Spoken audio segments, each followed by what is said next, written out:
Greetings, salutations, and other big words. My name's Ethan. My handle is Wrangler. Welcome to Frequency Studios, weekly Wing It number 112 here on Rumble and YouTube. And starting off with us tonight, why can't I find your intro, Billy? Because I'm doing a new one. Did you remove it? Yes, because I'm going to be making a different one. Dang it, I like that one better. Frederick! Oh. Coming to you live from the drawing table. How's you doing, everybody? It's a new week. I'll play this intro for you. Jewish space laser. Pew, pew, pew, pew. So, this is my first week of being a gamer. So, I've got a lot to report on it. I love it. Being a gamer is great. I got too much of a backlog already, so I'm feeling like I belong in this space now. Awesome. Yeah, I played through that game you suggested on your stream last week. Beat down Kingpin like a bad habit. Oh, you're talking about the Punisher? Yeah. Yep. And also with us tonight is King Bob.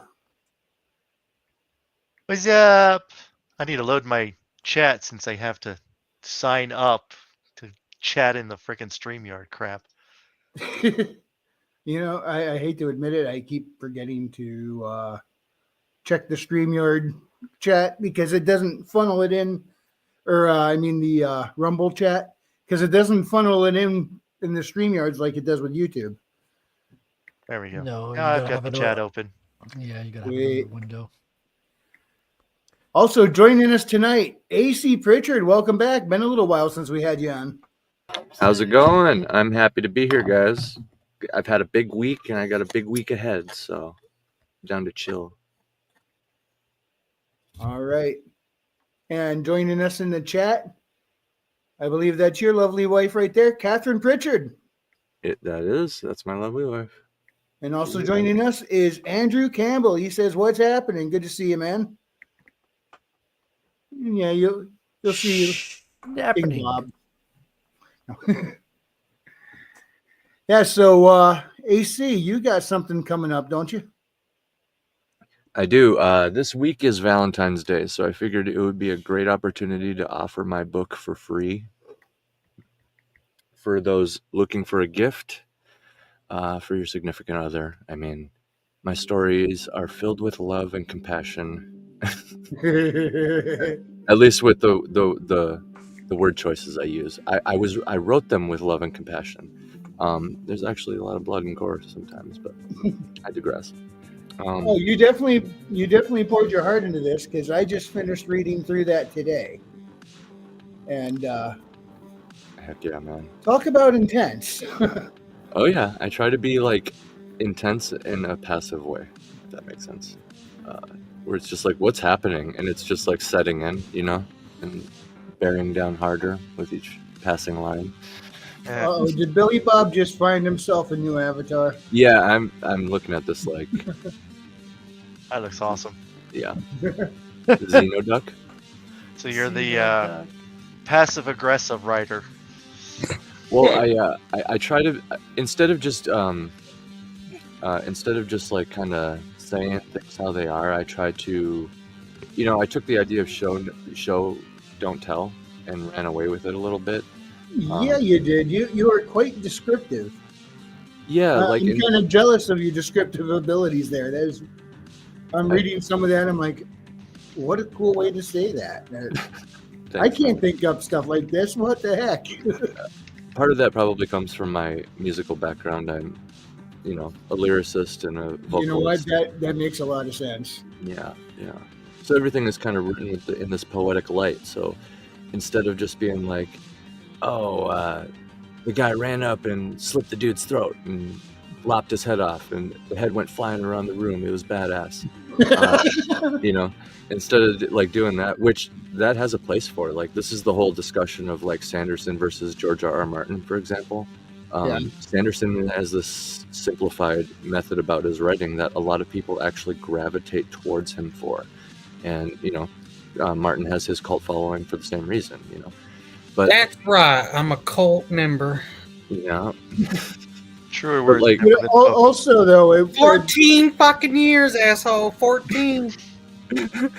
but that kind of descriptive writing wouldn't apply well to some forms of stories. Like, there's some stories where it's just like, yeah, no, you would need more of that straightforward style for it to do Right. justice. Where others, if you didn't have that almost a flourish of a description, it would greatly detract from it because it's not there. It's like some stories it fits so perfectly with, and it's like, yeah, different writing styles definitely would have a better suiting towards certain types of stories. Oh yeah, and yeah, it's like, could you imagine a Sonic the Hedgehog story, but it's written from the in the style of the Bible, right? Would that work? It would be cool. I would read it once. Had to read it for but 5 minutes. Yeah. yeah, I don't know if it's going to spark a whole genre, but maybe, sure. But- And Is that Sonic you- said, What, "I will Sonic- go forth, run Yeah. very fast, yeah, spin like a buzzsaw, and chop through mine enemy." yeah, mine. And he enemy, did yeah. so. He went forth, and he ran really fast. Now, from the Not gonna perspective lie, of that sounds Knuckles, yeah, from Knuckles' perspective, this actually is starting to sound compelling. So maybe that was a bad example. Yeah. That's a terrible idea. We should do it. Yeah. So AC, when are you gonna copy George and take going on 14 years? Yeah. Well, I'm gonna pass him up. That's what's gonna happen. What's up, Maji? He's gonna be like 90 because of like new technology, and he's like one of the ultra elites, and I'll still be over here as a mortal, on like book 13 of the Arcade Chronicles or book 20 of the Arcade Chronicles or whatever it is, and all my comics, and he'll still be working on Winds of Winter, and that's okay. I No think shade. AI will achieve self-awareness and finish his books before he does. He's suing them for that right now. Hey, just letting you know, he is 76 years old. Yeah. Hey, He is. any fucking There moment. might be a time Yes. limit on this now. You might have to start setting a deadline. There's an open lawsuit with him and ChatGPT because he got, Really? I guess somebody finished the books and then like put it on Reddit or something. Wouldn't be that So- hard. Just kill all the good people. Yeah, or even just like the extra ones, the ones Get out aren't there. important, because he talks all the time how he has like the end in mind. But yeah, the ones that aren't important, you just start pulling the trigger, man. That's what you're famous for. Nobody's gonna really care too much. Does this Yeah. character remind you of Sean Bean? Well, then he dies. Gone, done. Forget about it. Yeah, technically, this whole time, Jon Snow is still dead. I mean, Yep, he is. Well, he's not out of. He's technically still bleeding out in the fucking snow. yeah, Not in purgatory. Yeah, like he's not even like he's just constantly bleeding out for Yeah. 14 years. Yeah, and Daenerys still has diarrhea. which is fucking crazy. We are getting GTA 6 before. Yes, that is crazy. Yeah. How you doing tonight, Tank Ferret? Oh boy. Hey, Tank, long time no see, man. How you doing? All right, all right. Hey, Maji, what up? Hello. Oh, we brought her in this. Okay, that's even better. I don't know if that's good or bad. It's good. Yes. Someone's got to balance out my craziness. I think I'm the wrong person for that shit.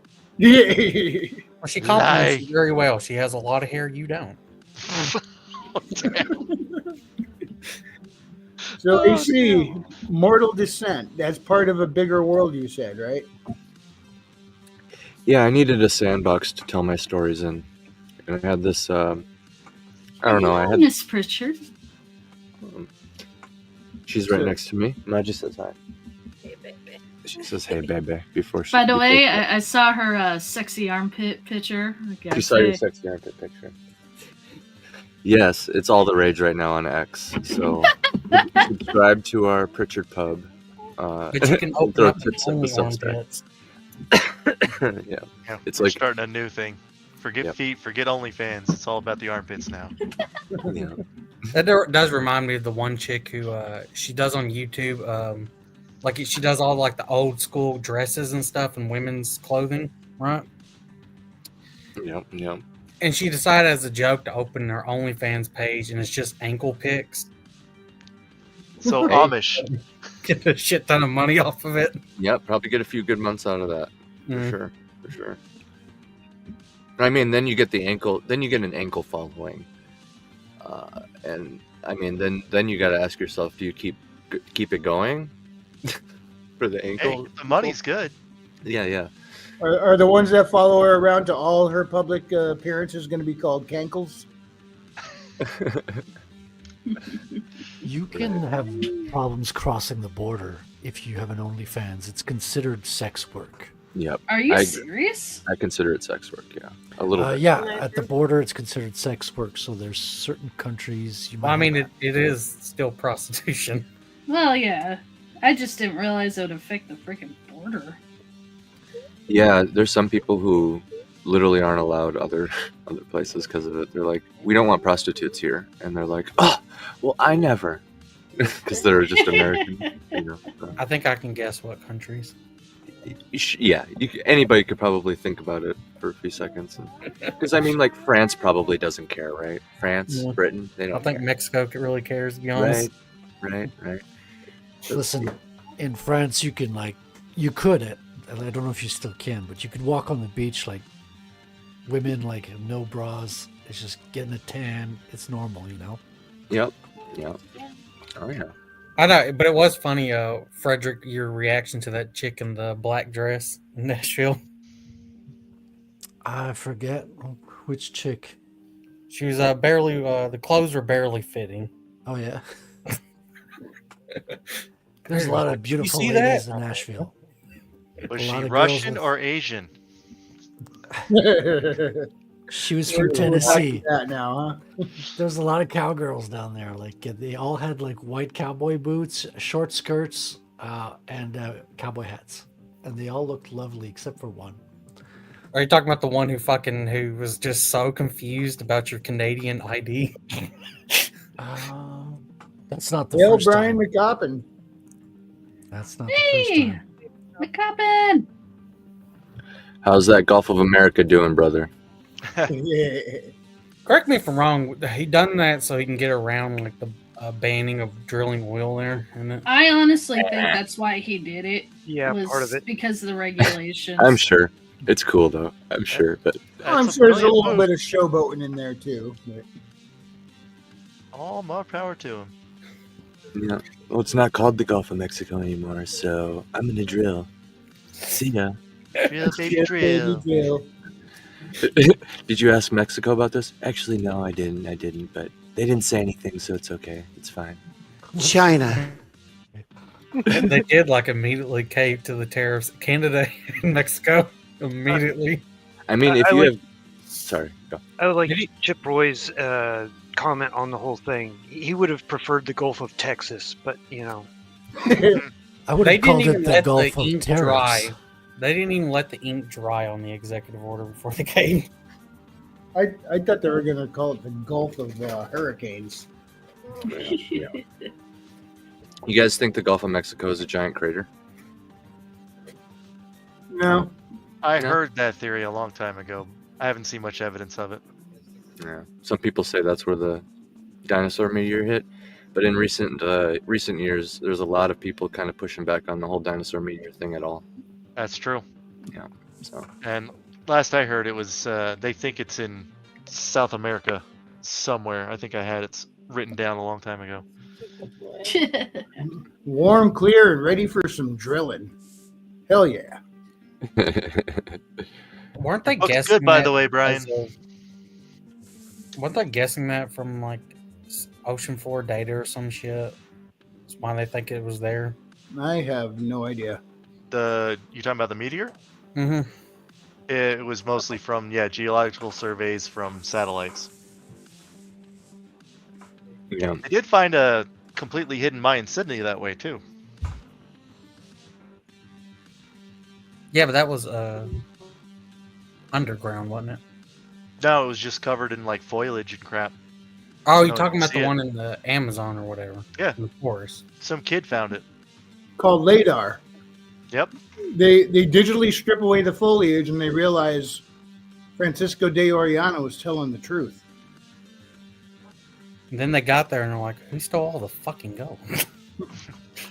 It was Those who me. don't know, Francisco de Orellana what in the 1500s was one of the conquistadors that went to the Amazon, and he and his group, they kind of split into two. Well, his section, when they got back, reported finding a city not unlike those that we would see in Mexico and Peru, but they thought he was making it up to try and become famous. And nobody had, for generations, obviously, had been able to find anything there because they made everything out of mud brick instead of stone. So over time, vegetation reclaimed everything. But when they digitally stripped it away with LiDAR, they could see the foundations for it matching what De Oriana was describing. So 500 years later, he's finally vindicated. Yeah, there is also a great city here in North America that I don't remember which of the Indian or Native American tribes built it, but they built a massively huge city, and one of the other Native American tribes has records of running into the big city and destroying the people that were there. Yeah, what was it? Before Columbus got here, the Vikings got over here, and I guess the Americas were densely populated with interconnected cities, Oh yeah. big civilizations, and I think they even reported that these were some of the most beautiful people they ever saw. They had a great deal of comeliness. Yeah. But by And the then they time got Columbus Earth got here, most of them were wiped out from a bug that went around and just whooped their butts. The Norse got wiped out immediately. Yes, they did. Yeah, that's hey, USA. These guys whooped the butts of actual Vikings. That's Did y'all- no small feat. Did y'all see Cat Williams go off on that one Mexican people No, what do you say? No. when he was Oh yes, that was great. when he was telling the fucking Mexican, "You don't like it, get the fuck out," and was chanting USA and shit. Oh yeah, it was glorious. Let's see if I can pull it up. See, Readout says It's a good LiDAR clip. does wonders for historical research. It's fun watching the footprints of fortifications pop up. And Yeah, they my ride is here. Bat Sauce says beep beep.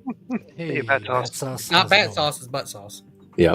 butt sauce after a couple drinks. They used LiDAR to strip away the rainforest of the Amazon and revealed an entire highway and network of roads, Oh yeah, interconnected causeways and the whole Yep. 9 yards. I mean, thousands of pyramids, thousands yeah. of pyramids all across South America. And the only It's reason I know all about that is because I was researching it for the book I'm currently writing. Because Yep. they found one of these. good stuff. And now I'm trying to figure out, okay, what were the languages called that they spoke in these areas? That's something simple Google searches ain't yielding, you know? They also used LiDAR to discover a hidden chamber in the pyramid. That I did not know.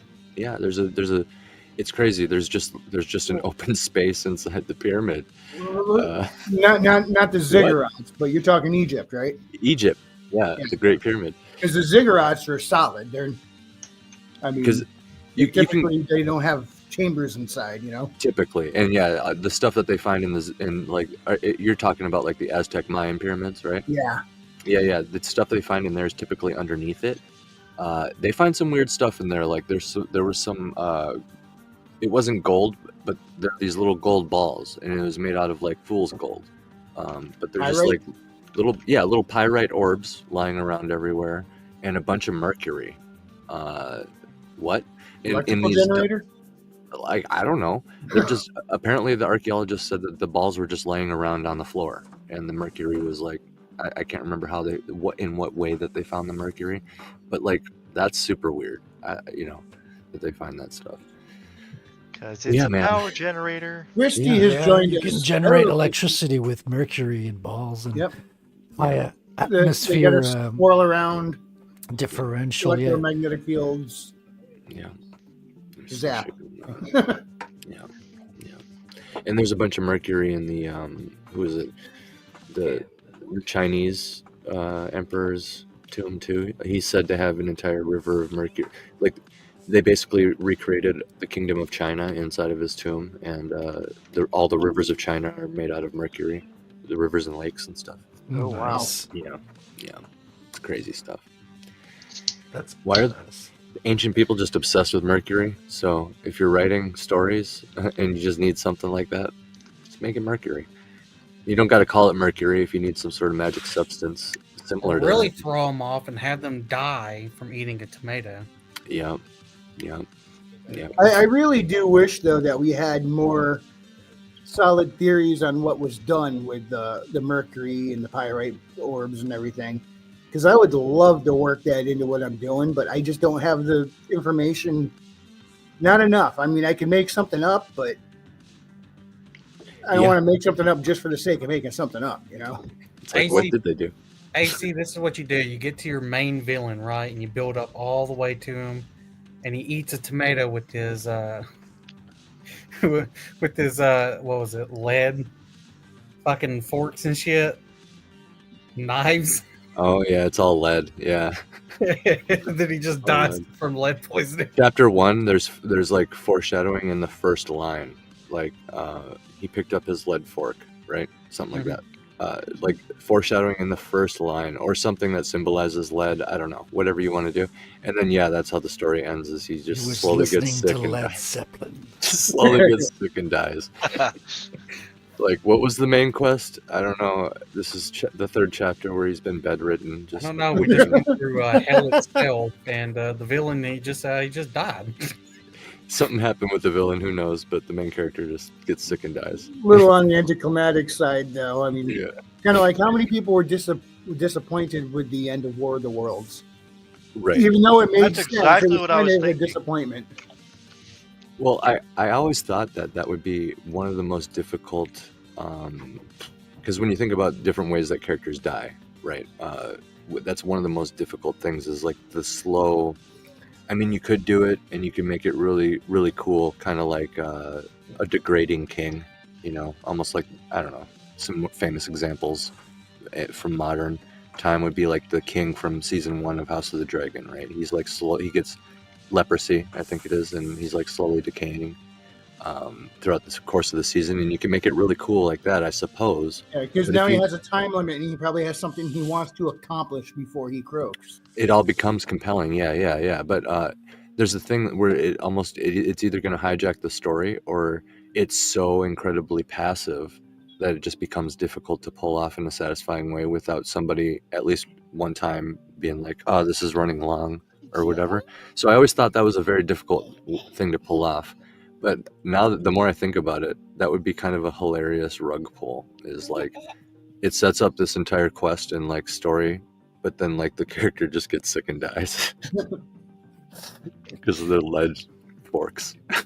I don't think you're gonna make Nice. many friends if you write stories like that. Yeah, Maybe I'm wrong. Maybe I'm wrong. Oh, Look, man. dude, there's a Oh, great no. spy thriller story, and then halfway through, he actually steps out on the road, gets hit by a dump truck. Freak Yeah. accident, main character's gone. Yeah. You're getting And- 1-star reviews for sure. It's like Or- James Bond, but he dies of pneumonia at the end. Or he eats a piece of bread and had a piece of sand in it, and it infected his tooth and killed him. Right. I think that happened to some pharaohs. Oh, Totally jeez. done. Or you Listen- have your main character die off screen at the very beginning of the film due to some vague disease. Black Panther. Oh, and then you reveal it throughout the story? No, I was taking a dig at this Black Oh. Panther. Wasn't it? It wasn't until let me look up the Heimlich maneuver. When was that? I think someone finally figured Right it out. after he choked. After Heimlich choke. Have a great night, Christy. Thanks for stopping in. Foo, what's up, man? Hey, a foo. But yeah, instead of just like saying they get sick and die, I would, that's where I would start going into like, the more I think about this, I can use it as an example for like how I write. Like, I definitely- 1974. Holy shit! uh, I Thousands of years of humans just choking on some food. right. Well, I would definitely lean into the whole like degrading king idea, right? Like, if I was going to kill him in a passive way with like lead poisoning or like mercury poisoning, right? That would be kind of cool because, like, if you know anything about Abe Lincoln, Well, with he almost- Mercury, he'll go nuts in the process. Oh yeah, you can get Lovecraftian with it. The more I think about it, and it actually becomes kind of super compelling, to be honest. Well, you could go Mad Hatter with the Mercury as well, right? Yeah, yeah, Yeah. and that's what I would do. I would frame the whole thing. It would my story in this short story. It would very much become kind of like an Edgar Allan Poe or a Lovecraft story set in my world, because like that is this character's world, right? If he's slowly getting sick and dying, I know sickness pretty well. I get hypokalemia sometimes. I don't know if you guys are familiar with that, but it's like when your body gets rid of all the potassium in it, and the potassium is kind of like the oil in your car. It regulates all of your cells, like the temperature, your breathing, your heart. Your entire body is regulated by like potassium. So my body, when I get sick like this, it starts unraveling. So Wrangler, some of the more visceral scenes that you read in my book, which I'll remind everybody, it's free for Valentine's Day.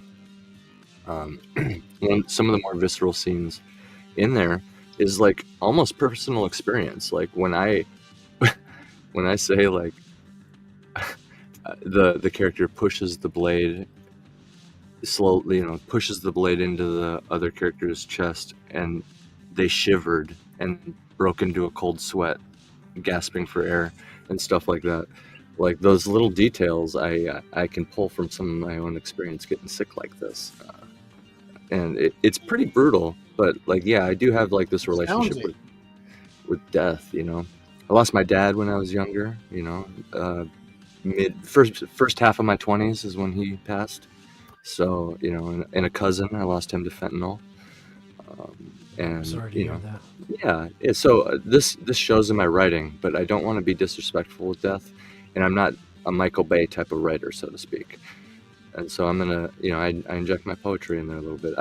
I realized writing my novel that because I wanted to write like a tragedy, stuff like characters like Anakin Skywalker, Eren Yeager, Light Yagami, Anakin Skywalker, sorry. Walter White, these famous characters, Oedipus the King, if you want to go old school.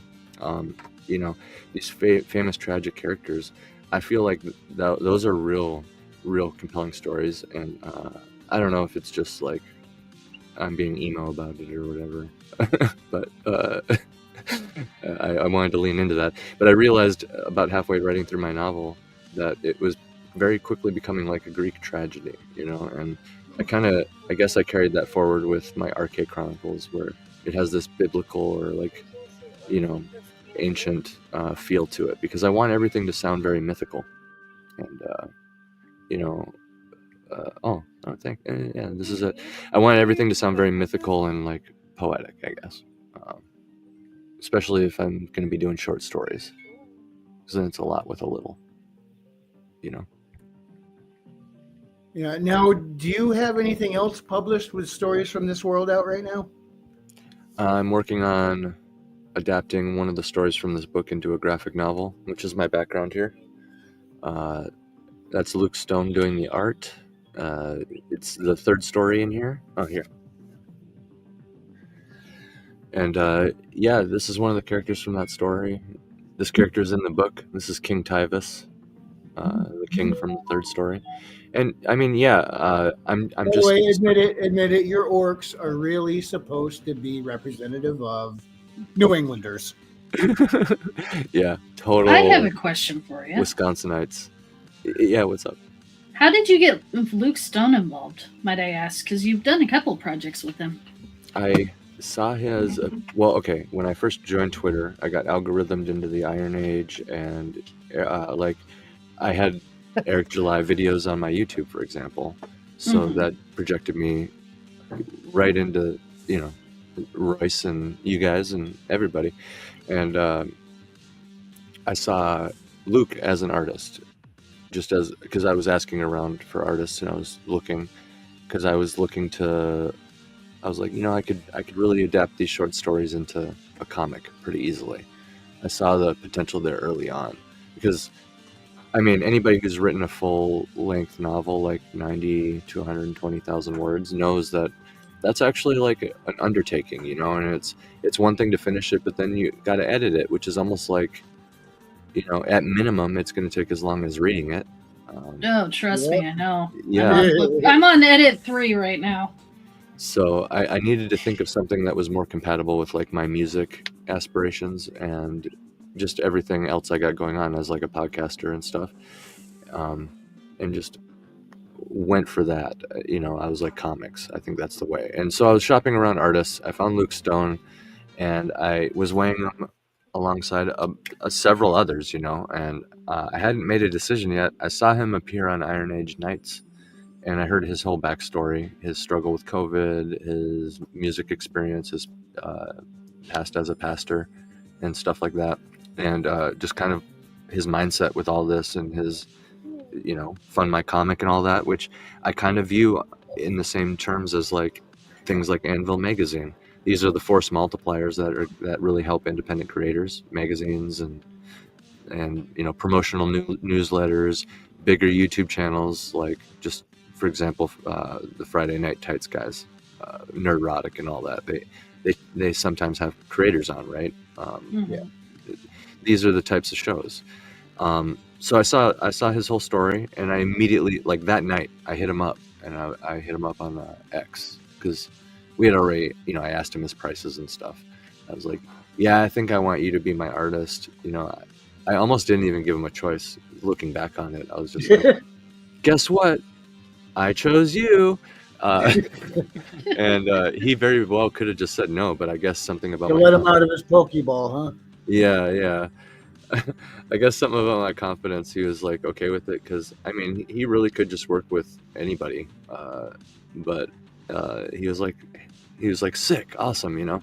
And I presented him the 3 ideas from this story right here. He chose flying Viking orcs. I simplified it like that. I said, do you want the reptile queen who, you know, goes on the war march? Do you want the undead human soldier who's died so many times he doesn't even remember his own name? Or do you want flying Viking orcs? And he's like, flying Viking orcs. Give me the orcs. Well, I would have read taken them both. I would have taken the reptile queen. Oh shit, that's a good one. Yeah. The story starts. My first That was published. so heartbreaking. I know. I mean, all of them were, to be honest, but I want them to make you feel. And in hindsight, I kind of just write these and plan these out in their own way, like in a very mechanical way. But then in the editing and reviewing process, they become something else altogether. Like, for example, my comic here, A Saga of Sunsets, it's just all about like fatherhood, ambition, and adventure, and like the meaning of life.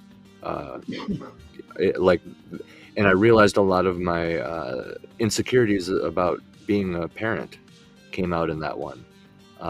Think about it, like weighing what it means to be a father and living a good life against ambition and a life well lived and stuff like that, all tied together with a bow of morality and like what the right choices are to make and the right reactions to have to things. Yeah, the whole thing, like even when I read it now, the scene with the king on the island when, you know, he's talking to his sons, I very much view this scene as like a Last Supper type of scene where his sons are gathered around him. All the other important orcs are on the outskirts of that watching, and it's just this moment you know, happening. And yeah, I still get like choked up sometimes reading that, just the interaction between his sons and him, just because I can't write dialogue unless I kind of channel it. I have to like channel it. So I don't remember a lot of the dialogue I write. And then when I reread it, I'm like, these characters are actually talking right now. It's kind of crazy. How often do you go to write a character intending the character to be one thing, and then the character just becomes a completely different character all on its own? Like, you just happen to be the one watching it happen rather than making it happen. That's the protagonist to my main novel right now, actually. The main character originally was going to be a little kobold, just like a little reptilian kobold lizard guy. And this other character was going to be kind of coming in from the outside. to like disrupt his world, basically. But then I realized how compelling it was to have like, because she was always like a female character. But then I was like, wait a minute, I became a father, and I was like, if she's pregnant, that's almost like the perfect protagonist there, because now it's a super compelling like villain or tragic character, and that's where like that started taking shape. Like the character, the more the idea became developed, the more certain characters kind of take a hold of it themselves and kind of steer it. Like there's a few lines of dialogue that I didn't intend writing or happening, but all of a sudden it gets super emotional. It's like, no, that's like what the character would say, I think, in that moment. And I, it's pretty crazy though sometimes. Like you can just take a turn, for sure. I'm sorry, I can't remember her name, but the Dragon Queen in the first story, there was a lot going on with her. I mean, like, you took a very, as short as the story was, you made her very complex with the time you had. Yeah, that one, I started with the bones of real history. So like, okay, the concept, what happens in the story. And one of my favorite stories is the story of Queen Boudica. She stood up against Rome. Who doesn't like that? She has statues over in England, upon a chariot with her spear, like she's Athena or something, and it's pretty freaking awesome. So like, yeah, there's a lot of cool stuff there. And when you factor that into kind of the vision I have for my reptilians, they're always going to be like the tree-faring folk. Like my reptilians, you spoke of world building earlier. A lot of these stories are just a good example to show some of my world building. And you definitely displayed their connection to the woodlands, without a doubt. Exactly. So like you'll see them with maybe some Aztec or Mayan vibes to them. Maybe even some Far Eastern like Indonesian vibes. With the jungles they got going on there. Maybe even some Canadian vibes. Who knows? Although those are the orcs. Yeah. But yeah, like Native American, right? You can see that probably sometimes. I'm always going to have that. They'll never really have armor, for example. No matter, like, I'm going to showcase that in Von Coleman's Reapers in Pursuit anthology that he's got coming up. I'm doing a special RK Chronicle for that one, where it's kind of more in the future instead of all these past, and we get to see the end of the world. I'll just say it. That's the point. This is the point of the story. His anthology is called Reapers in Pursuit, which is like death. Death is like pursuing you, right? And I was like, well, the world then. The world is a character. So I'm going to try to showcase a lot of the aspects of the world, a real like mask off, veil dropping kind of thing. Like you'll see deep ones. You'll see all these things, and the reptilians in that still will not have armor, and they'll still just be like tree-faring folk, because that's the stubbornness of them, but the orcs will have their own thing and everything. But I digress. Well, the main character chick in your first story, she is no joke. Yeah. Not someone I'd want to cross. I still have yet to. I think she's one of the better candidates for like a death battle, because of kind of what you're saying. Yeah. Like the second guy is kind of. She could hang. Right. The second guy is kind of like a soldier. His superpower is like grit, right? And like maybe a low pain threshold and tolerance and stuff. But like, and the third guy is cool in his own thing, but like something about Queen Votisa from the first story, something about her, it really just stands out as kind of like, I could actually see like this character fighting like a superhero maybe in some way. Oh yeah. And yeah, for those who haven't read, it's not really any spoiler, because I kind of start off the story with it. Like literally, she steps into frame, she approaches a city, and she busts her way in. And like basically, just to summarize it, her power is she can control like plants. Just to super summarize it. Yeah, literally even severed. You cut down a forest, all the roots under the ground still are there. She can like have them slither around like snakes and do whatever she wants. And more to that, she can transfer the way the objects of RK work, the magic. you can transfer energy around. I kind of showed this in the last story too. There's little breadcrumbs in each one. But yeah, you can, if there's energy, you can move it around.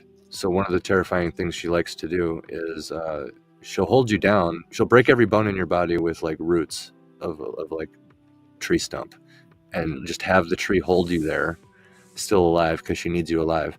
And you know, the human heart is like a battery, right?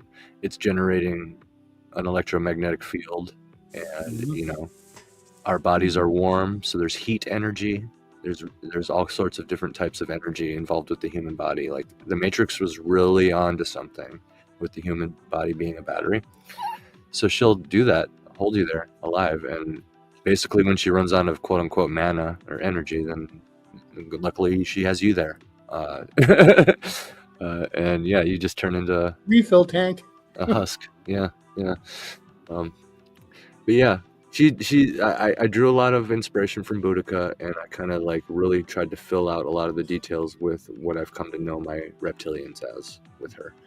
And you know, they're very much, you know, the reason I chose Boudica, the Celts, the Picts, her people, they were very much tribal. You know, they were, yeah, they had like chainmail, but there was only the richest among them, you know, with the means to have it, could afford to have chainmail, for example.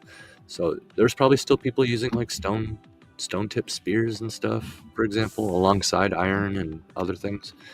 Yeah. And they're very, you know, few of them. I read a couple different things, so I might be mixing up. Didn't one of them have firearms?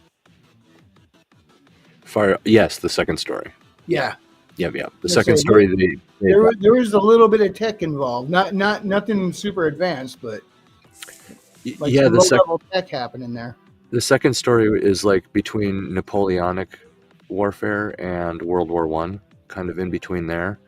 I have a little bit of Mortal Engines inspiration going on there, where I I was like, noticed that. That was interesting. I was like, yeah, Land why? ship? Oh, go on. What? You're talking about the land ship? Oh yeah, the land ship. Yeah.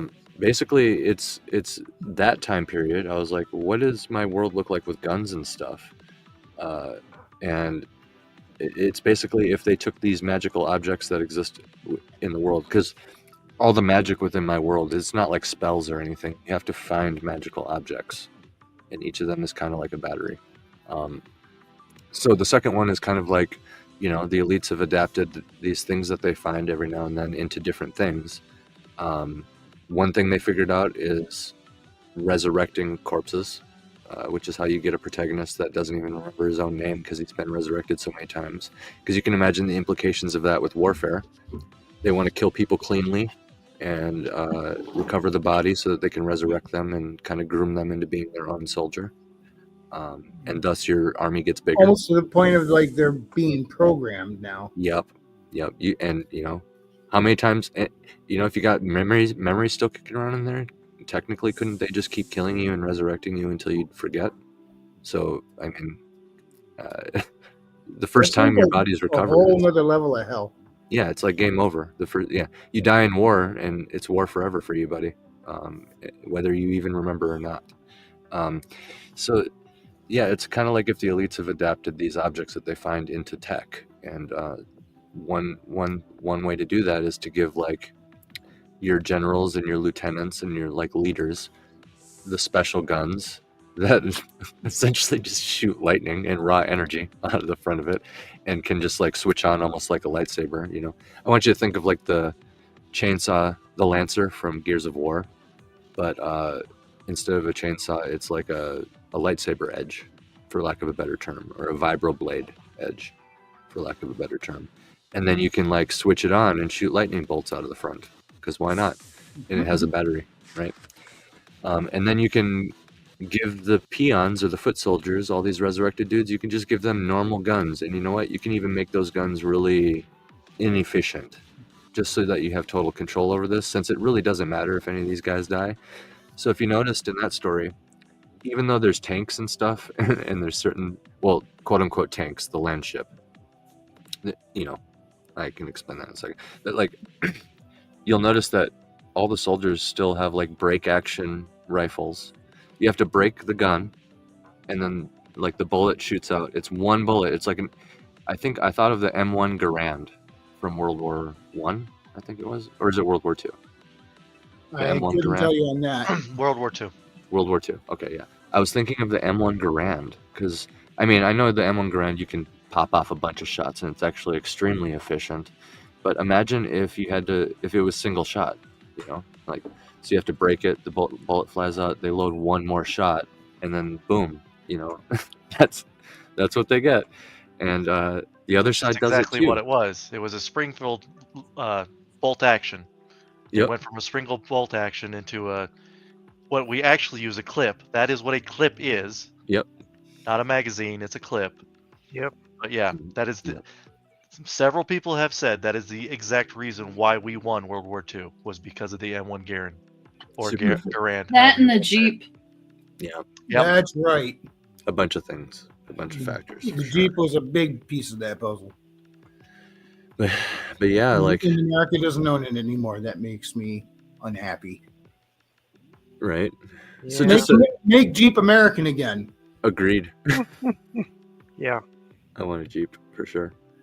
But like speaking of vehicles, these land ships, they're like fortresses, right? And that would be the idea I was rationalizing in my head, because that's kind of why they invented tanks, right? Was to kind of go over trenches and also be kind of like a mobile wall for like Mhm. soldiers to hide behind. Tanks Stuff like that. first made their appearance in World War One, and they were basically armored tractors. Yes, and just there to be a wall in a lot of cases, or a bridge, or whatever the case Yeah, they were was. looking for a armored way to get past no man's land. Yes, exactly. And the name tank was actually a misnomer or something because they were supposed to be named something else, and somehow they got tagged with tank instead. They were going to be called land ships, which is why I called mine land ships. It's a nod to that, actually, what you just said. Sorry, you're in a conversation with a bunch of history geeks. And I'm right at home. I'm loving it. Great. Yeah, well, why don't we take a quick look at some video clips of the military in your world? Let's check them out. It's the same old theme since 1916. Eeyore-head, they're still fighting with their tanks and their bombs and their bombs and their guns. Eeyore-head, they are dying.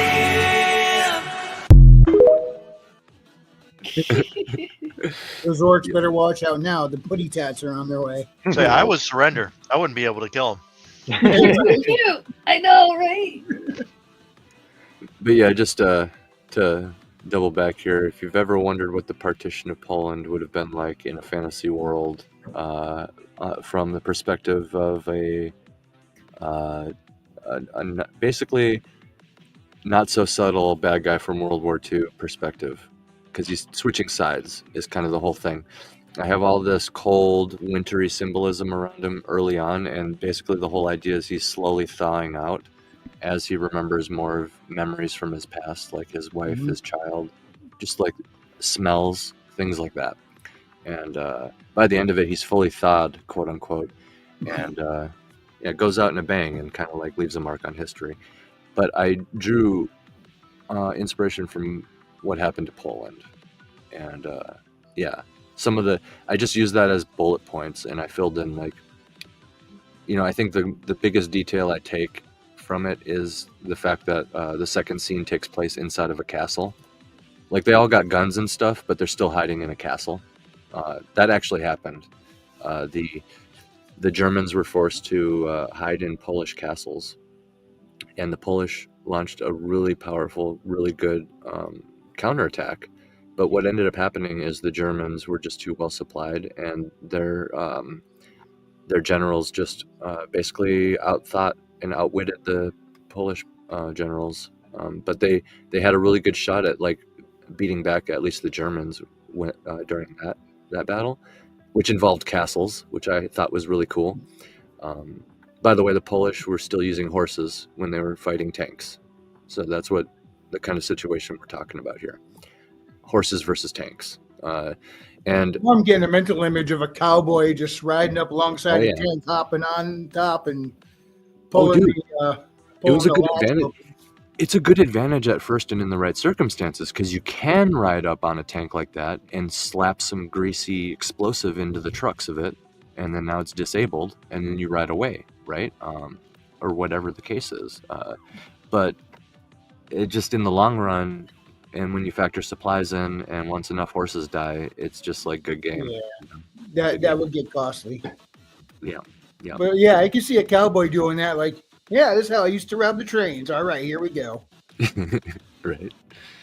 And so yeah, I got to have fun with that. It was just like bullet points, like this happened, this happened, this happened. So like those are kind of all my different scenes. You know, even Poland's last stand at their bridgehead, I created my own, like, because all that's required for that is a bridge and kind of a couple details. Like I don't know if they had trenches dug, but I dug trenches because like trench warfare is always the most compelling in my mind. It's the most visceral, that's for sure. Yeah. You gotta jump in them trenches and clear them out, man. It's crazy. I dig trenches. Yeah. Yeah, they're great until you have air. Then air kind of ruins the whole trench thing. And I nerfed this particular time period with, they're basically still using like Zeppelins, like airships. I tried to leave breadcrumbs in each story that nod to the other stories. So, for example, story 3 with the orcs, my background here, their flying longship is kind of like an airship or a dirigible, but like in the style of a Viking longship. Since that's a main theme of that one, I had the airships that bomb, the capital city in the second story, essentially be giant blimp things too, and that's also a nod to like the Hindenburg, right? Mm-hmm. So it all kind of worked out. I just have them drop like one bomb.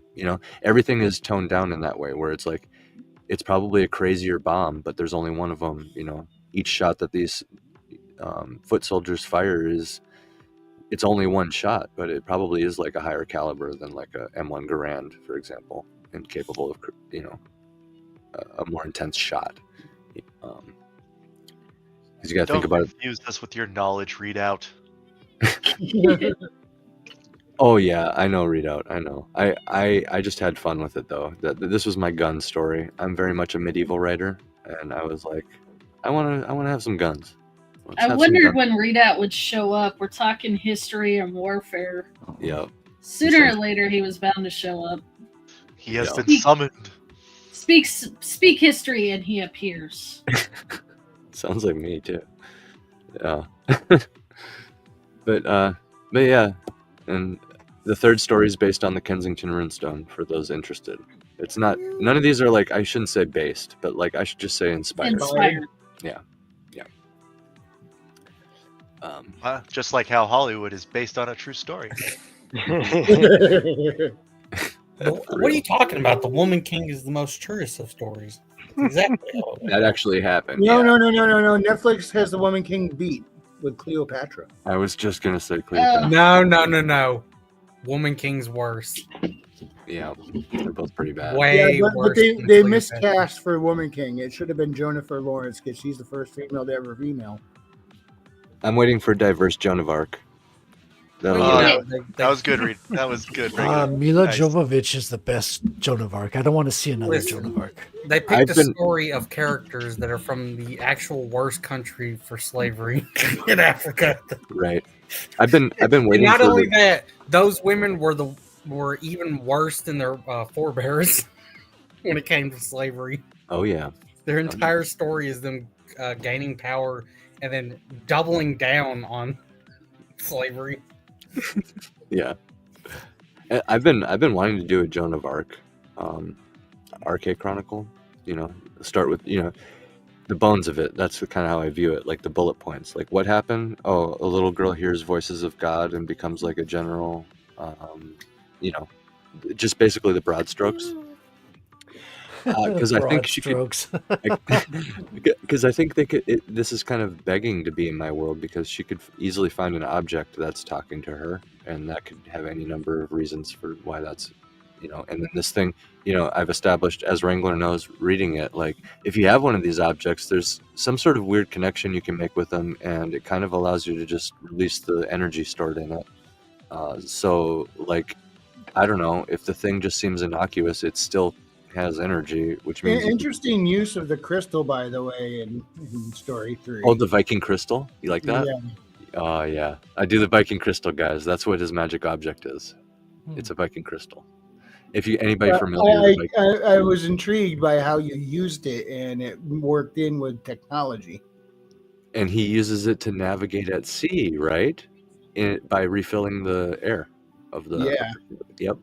Yep. For those who don't know, the Vikings. Just elfin magic. Yep. the Vikings, they used crystals, a certain type of crystal. I don't know, it like allowed them to navigate. Is it crystal meth? Looks like it. For sure. Looks like it. And I that wouldn't surprise me. Oh, since your wife is here, let me play this clip. Yeah, do it. Oh yeah, AC, it was your fault I was shirtless at that party too. He came out, give me a hug, and it exploded. It went everywhere. And then I was shirtless for 6 hours. That was fun. I was waiting for it. Yeah, I was shirtless for 6 hours. That's Yeah, just funny because that's exactly how that happened. it is actually. And to be fair, it's his idea to stay shirtless. It really Well, was. that's not a shock. He needed to dry out his shirt over the fire. He insisted, which it added to the vibes of the party, I guess. He's probably looking shit, for an you don't got the excuse to clip. take it off in the first place. Yeah. Be Frederick, honest, you need to send that's him the probably phrasing what it clip. was. You need to But, send him the phrasing clip, Frederick. Say what? You need to send him the phrasing clip. Oh, yes. It's Yes. a good one. Oh, but yeah, the Vikings would navigate on cloudy days with these crystals, right? So it's like a thing. Like Vikings, you think like, horns, the Viking longships, and like the crystals, and I was just like, that is just a perfect thing. Vikings, all their sagas have stories of magic objects too. It's just, I don't know. I feel like it would be an easy, comfortable thing for me to go back to if I ever Have you needed seen another story. the commercial for helmets? No, Let me see if I can pull it up. do it. I wonder where the whole horns thing came in with the Vikings, because historically they almost never had horns on their helms. Right. But it's just cemented into the mass consciousness that Viking helmets have horns. Hollywood and entertainment. I think you could get some. I mean, the number's not zero throughout history. When you have just like strong figures rising up, it's kind of badass to put horns on your head. Not gonna lie. And when you look at like the Druids, for example, they would wear antlers. Yeah. And The stuff like Gauls that. had horns as well. Yeah. All the so- cool history. Well, isn't that kind of tied to Cronos when they did that, though? Yes, a little bit. Yeah, it's like the king of the forest, that kind of thing. It's Let me Cronos. know if it's fucking up. If it is, I'll get someone else to pull it up. Wasn't it more the Germatics, the Germatic warriors that wore the horns, and then the Vikings just adopted it? Well, and if you look at the horns that you always see too, like with even the football Vikings, it's kind of the same horns, right? What kind of horn is that? It's like a goat horn or something? Like, what kind of horn is this? It looks like a bull. It looks like a bull horn, almost. So if you think about it right off the bat, like, what kind of animal would even give a Viking this type of horn? So immediately it almost doesn't fit unless you start like getting them down, introduced to like the Roman Empire, when because I think the Roman, or like Spain with the bulls, down with the actual cows and steers. But I So don't you've know. never seen this before? I don't know. No, I haven't. Welcome back, Tank Ferret. Hey, Tank. What up, Tank? Just let me know if it's fucking up. See, that was an accurate helmet. No So far, horns. so good. That's accurate. Yeah.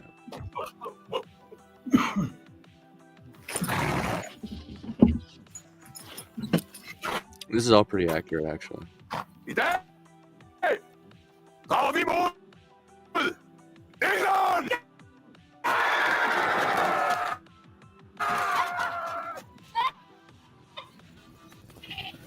would say I don't know about the horse though. Maybe. If they know about England, they could probably get a horse.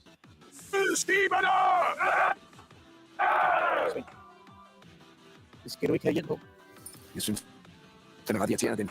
Det lyder sådan en... Jo. Nå, men Hjalmar, jeg er ved at få forsigtigt. Oh yeah, whoever made this knew what they were doing. These are accurate. Jeg er forsigtig, Svend, men hvad sker der? Gør vi ikke, når jeg kommer fra, Hjalmar? Skal jeg ramme til en hjelm i England? Ja, det tænker jeg. Ja! Sven! Sven! So, I hear the leader of the Vikings was a black woman. Yeah.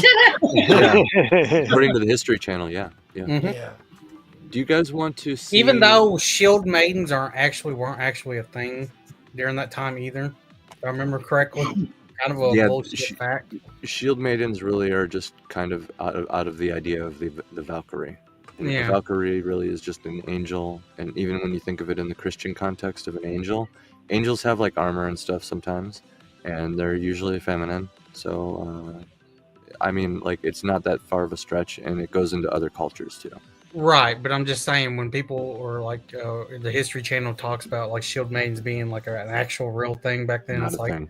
not Not a really. thing. That No, was not my- really. Women were more property or used to defend their homes than anything.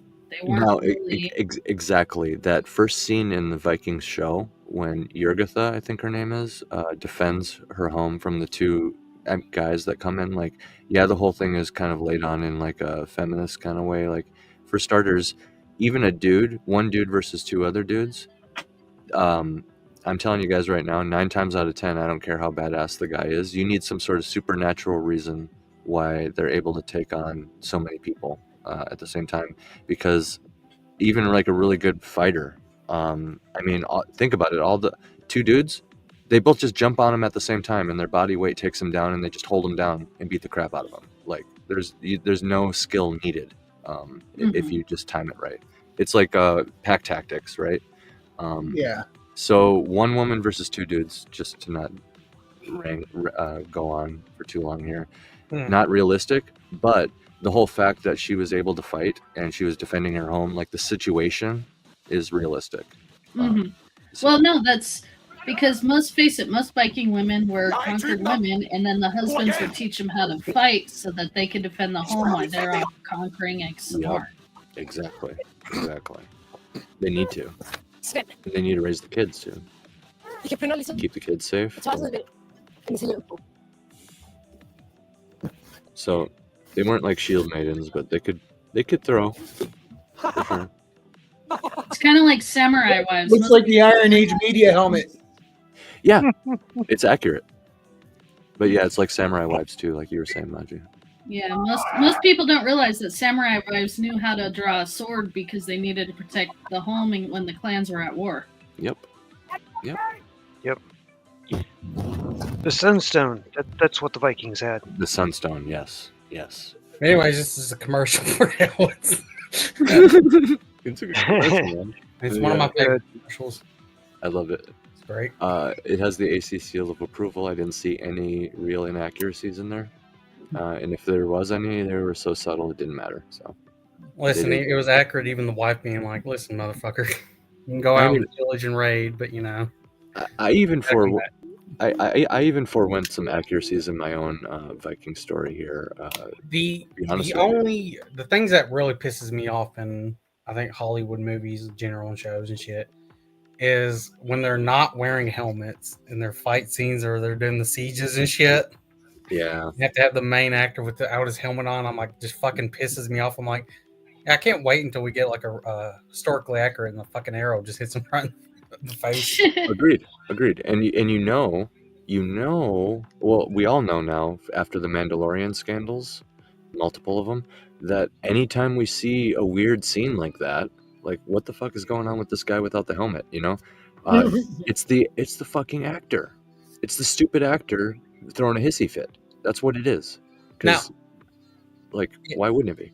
You know? I hate the House of the Dragon because of season 2. Yeah. However, in season 1, I did actually give them respect where they did tell the actors, "No fucking cocksucker, you're wearing the helmet," Yep. and made them wear it. It's part of it's part of the appeal of like the George universe or whatever. Like you need to be realistic. It's part of why a bunch of shitting the bed happened in the end of Game of Thrones. It's part of why you don't like season 2. I'll be honest with you. That's what it is. And they could still recover, to be honest. Oh no, they can't recover with the House of the Dragon. Nope. Yeah, they did reveal some stuff in season 2. Oh no. They not only will they can't fix it. What they did in season 2, it's ruined. It's. I'm afraid to ask. It's starting to come Granted, back to me now, so I think you might be right. So they basically slapped George in the face by Yeah. saying it's their history now. George does not like them. George is pissed. This is one well, thing. I'm sorry. He has no room to talk because he won't even finish his own damn book. Yeah, waiting for but that, yeah. still, if you Yeah. have someone like shitting all over your shit and then Just- trying to claim it, you're like, From an objective perspective, that's enough to dislike the show. Like, Yeah. like if you erase the name George, like if this was like Missouri Bill, right? Jared Christman, and somebody was doing Oh, all this. dude. and this is the Excited slippery and slope concerned the between fact them. that Amazon has streaming rights to his show. This is the I'll slippery be slope. right back. The slippery slope of this is before in season 1 they were saying, well, this is our adaptation of the Dance of Dragons. Now it's this is our history of the books now. I think It's not just an adaptation now, it is an official fact, whatever. Well, George was doing all that virtue signaling too with the Writers Guild strikes and stuff like that. And on top of that, every now and then he'd come out with a statement, whatever. I think he mentioned fascism once was the reason he hasn't finished his books. But I digress. That's a ridiculous excuse, George. Right. Sorry. But But the big thing in this that I can't fix is what is it called in Christianity? Calvinism? oh, Or predetermined bullshit? yeah. That's what they're doing with they did in season 2, saying That's it's lame. predetermined, which is contradictory to the whole fucking series. Yeah. The whole point in the books is prophecies aren't set in stone. They're usually made, or you end up making it come true. The biggest example is Cersei in the books. Well, and also that's the whole reason why Bran's character matters. Why does Bloodraven want him to learn the entire history of humanity and download it into his brain? Well, it's because it can be changed, like the future. Because like he says when they're having the visions or whatever, the trees are like a stone in a river. Well, hold up. Not the visions in the books. It is actual time travel. Yeah, that's kind of what I'm getting at. Yeah. The green site. He marries the tree by Yes. eating. Brains. I actually It's don't think implied. it rains. It sounds like the Weirwood version of the what is that? The House of the Undying. That shit outside of there, the woods, the black woods with blue leaves. It's made out of Jojen though. You have I to. don't believe that. No. Yeah. Where did Jojen go then? And why is Mira so sad? Nah, Why is Mira so I sad? think Mira would be more Ooh. pissed. Her brother Dude, if got- you look through the evidence, it's fucking Jojen pissed. Nah, Oh man. nah. Oh no, man. because here's why. The what is it called? I'm fucking forgetting it. It's I'm about to just call you all nerds. It's the blue drink outside of Oh, the House of Nightshade, the Undying. the Nightshade drink or whatever. Yes. Yeah. In that, when you drink it, it tastes like fucking rotten meat and all kinds of disgusting shit, and then it morphs into your favorite food and shit, and your favorite smells and all this other stuff, which is exactly Horrifying. like the Weirwood paste. It's like a drug. Yeah, dude. Yeah. It is exactly like the Weirwood paste. So is that duality? Is that so do you think that's like ground up weirwood acorns then? And then like the nightshade is like ground up because there's an inverted weirwood tree. I don't know if you knew this. The nightshade That's the shade trees. Yes, Outside yes. they're black with blue leaves, and the leaves are specifically what they're doing to make the nightshade stuff. So do you think it's that simple where it would just be like, yeah, we just grab like these purple acorns and grind it up into the nightshade tea? Or do you think there might be some magical aspect or human sacrifice involved with it, like like a lot of other things that imply. Like think of Melisandre, right? She's obsessed with, like she burns the leeches in the fire, right? It requires a sacrifice, like some sort of trade. Right, but we don't know if I guess that there's blood or anything in there. I mean, it could be. That's true. That's true. It's just described as a pink paste. It could Right. be which the werewood, like the werewood leaves are red. So they If I remember correctly, it's described as white paste with red stuff. That's in right. it. The red veins and shit. Yeah. Yeah. Yeah. Then, yeah. I don't know. They gotta.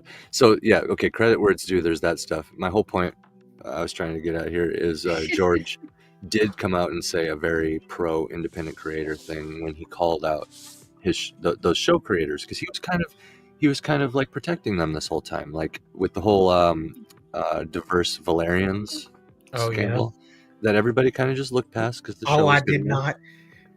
The show was good enough, so they're like, that's fine, whatever. But he was like defending them, even though now in hindsight it does not make sense. Even though actually everyone in the cast would be mixed or black. Yeah. Everyone. And George's world is not undiverse. He has like it actually kind of reflects the real world, where if you think about it, the like pale skinned people, the people of less melanin, are a even smaller minority than in the real world, I would say, in Game of Thrones, because it's probably even more mixed in Westeros, with Bravos being right there, for example. But I digress. Like that's an example of just hand-fisted, shoehorned checklist stuff, and this is why you see the showrunners rebelling against him and vice versa, and why he called them out, because he probably does hate them, like you said, for hijacking his show. And we're seeing this actually with a lot of people, and with the change of the president, a lot of these institutions that have been like sleeper agents this whole time, for example, for lack of a better term, I should say, are panicking. So yeah, of course they're gonna try to like pull the trigger on everything and like take the show out, right? Especially if things aren't going in their favor. Yeah, it's almost like it was all an extension of the old Mockingbird. Yeah. I didn't mean to ramble on about freaking House of the Dragon and George lore and stuff. But, Sorry, I hated season 2 that bad. It's Bob, if you are familiar with that world, I'd love to do a special with you at some point where we just talk about some of these things, like the Jojen paste, for example. Like that's just one thing. Even if we don't agree on it, it's just interesting to talk about this stuff, because I know not everybody knows some of these deeper levels to it. You know, like I've read everything, so okay. Yeah, we could talk about it. We could criticize it. We could highlight some good things, some ugly I have things. to refresh my memory on the chapters a little bit on that. Yeah, I'd have to too. We could maybe do a focus on like, I don't know. We'll cross that bridge when we come to it. But not important, because he's not finishing that thing anytime soon. So I don't think he's going to. My guess is freaking season 8 was close to what he was going to write, and it pissed people off so much he doesn't know how to finish it. I think he's just lazy. Yeah, lazy. there's that. Third theory. The amount of time. Because think about it, the world has freaking changed so much since George started writing this in the early 90s. I think it's 92 a Game of Thrones came out, and he was planning it before that, which means he was probably doing stuff in the 80s regarding Game of Thrones. Either way, the world has changed so much, which means he has probably changed so much. Because if you think about like the side he leans to politically, they have changed so much, like the left. There's even this term called like traditional Democrats and stuff, like old school Democrats and stuff like that, which he is. He protested the Vietnam liberal, War. I think, is another term. Yeah, but he like protested the Vietnam War, for example, and like got out of the draft by submitting one of his stories. That's all he did. He sent the government one of his stories, and they were like, okay, I can see what you mean by it's against your religion. You can stay, I guess. It actually worked. But my whole point, when you see this much change in the world and in the people around him, you got to think he has changed so much. And I think where the story started off with was, yeah, it was going to be this Lovecraftian kind of inverted Lord of the Rings type thing. There's also 3 books. exactly. It's supposed to be 3 books, stuff like this. Things kept escalating, which is fine. But then the world's changing at the same time, and it's like it's not that he can't finish the book because he has all of his original notes still there. It's like, why can't you just do those, dude? And furthermore, it's such a big phenomenon now. You could go on people's channels that make an entire living off of this shit and look at all the conspiracy theories people come up with and pick your favorite one and just say that was the plan all along, because nobody's gonna know. You know? Nobody's gonna know. Oh my God, Tyrion is time traveling. What's his name? Rego. Yeah. Tyrion becomes king at the end because of that one line in the first book where his shadow stood as tall as a king. Jon Snow. By the way, that was actual, I think, leftover foreshadowing from the original outline. Oh, where really? Tyrion was supposed to burn Winterfell. Interesting. Oh, well, I think, yeah, that's where that foreshadowing ended up going into, is when he was like babysitting Winterfell, or sorry, babysitting King's Landing. He was acting as the king, and that's the gaslighting people say. I'm always, you present the most ridiculous tinfoil hat theory about Game of Thrones and shit. I'm gonna gobble it up unless there's strong evidence to disprove it. He's not finishing it anytime soon, so I'm gonna believe whatever the fuck I want. You know what's gonna happen? The moon is gonna get cracked open like an egg, just like all the Dothraki talk about in their stories. And the dragons are gonna come raining down again, birthed from the egg, and it's gonna cause the long night in the form of a shower of meteors. All these meteors are Lovecraftian, which is how you get all the Lovecraftian aspects of the world. I have you know what? I do have the perfect thing for, since we're in February. Yeah. The queen, the younger queen from Cersei's prophecy.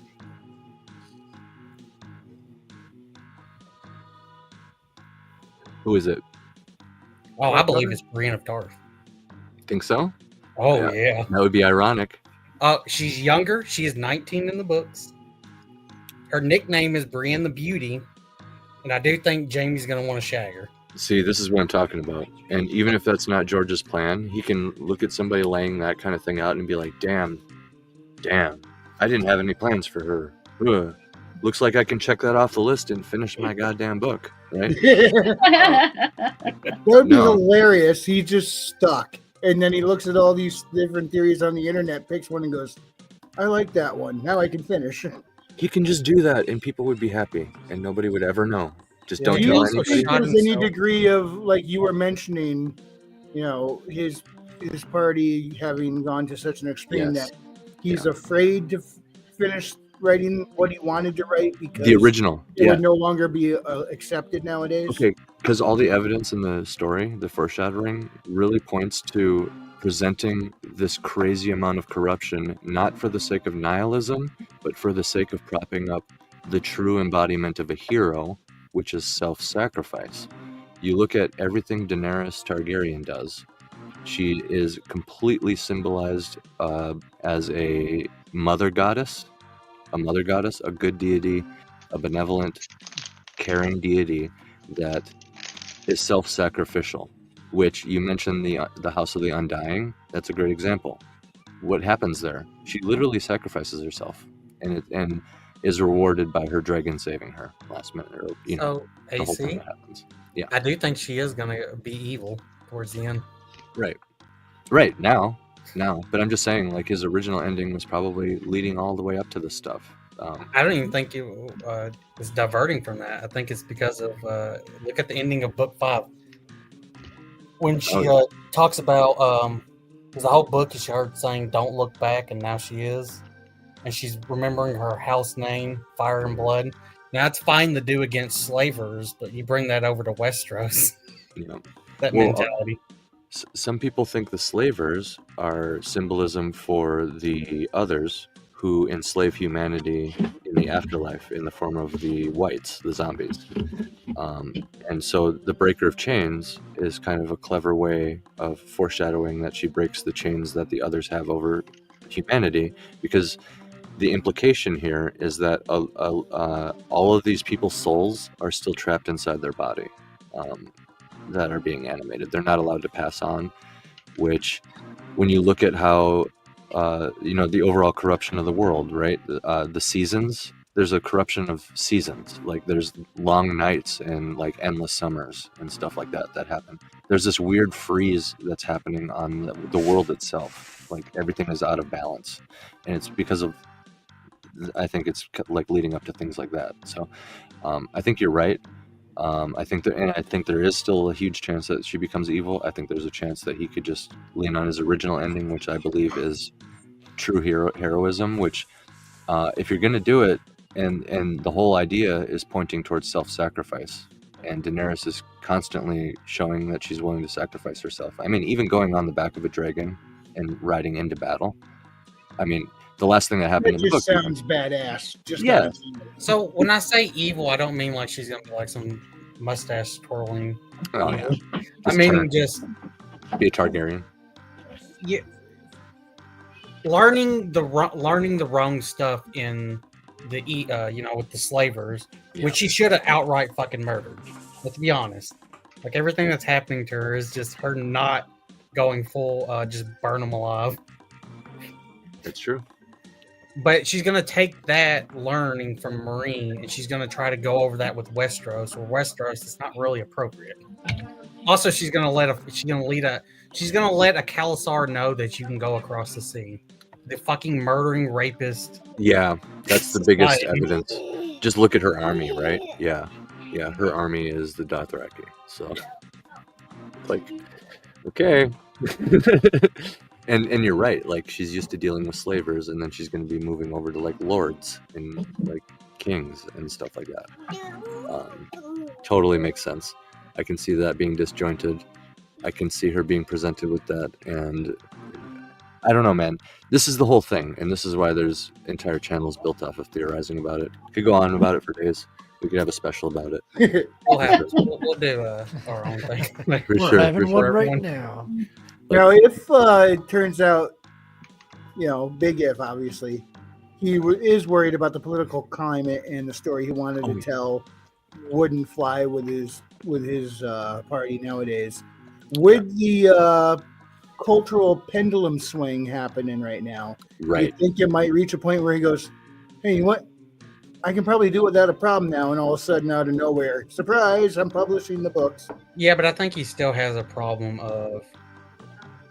Well, look at the fan base he played to. He's got a problem no matter what he does. The series can be finished in 2 books, but can George, in the way he writes, be able to do it? Right. I don't think so.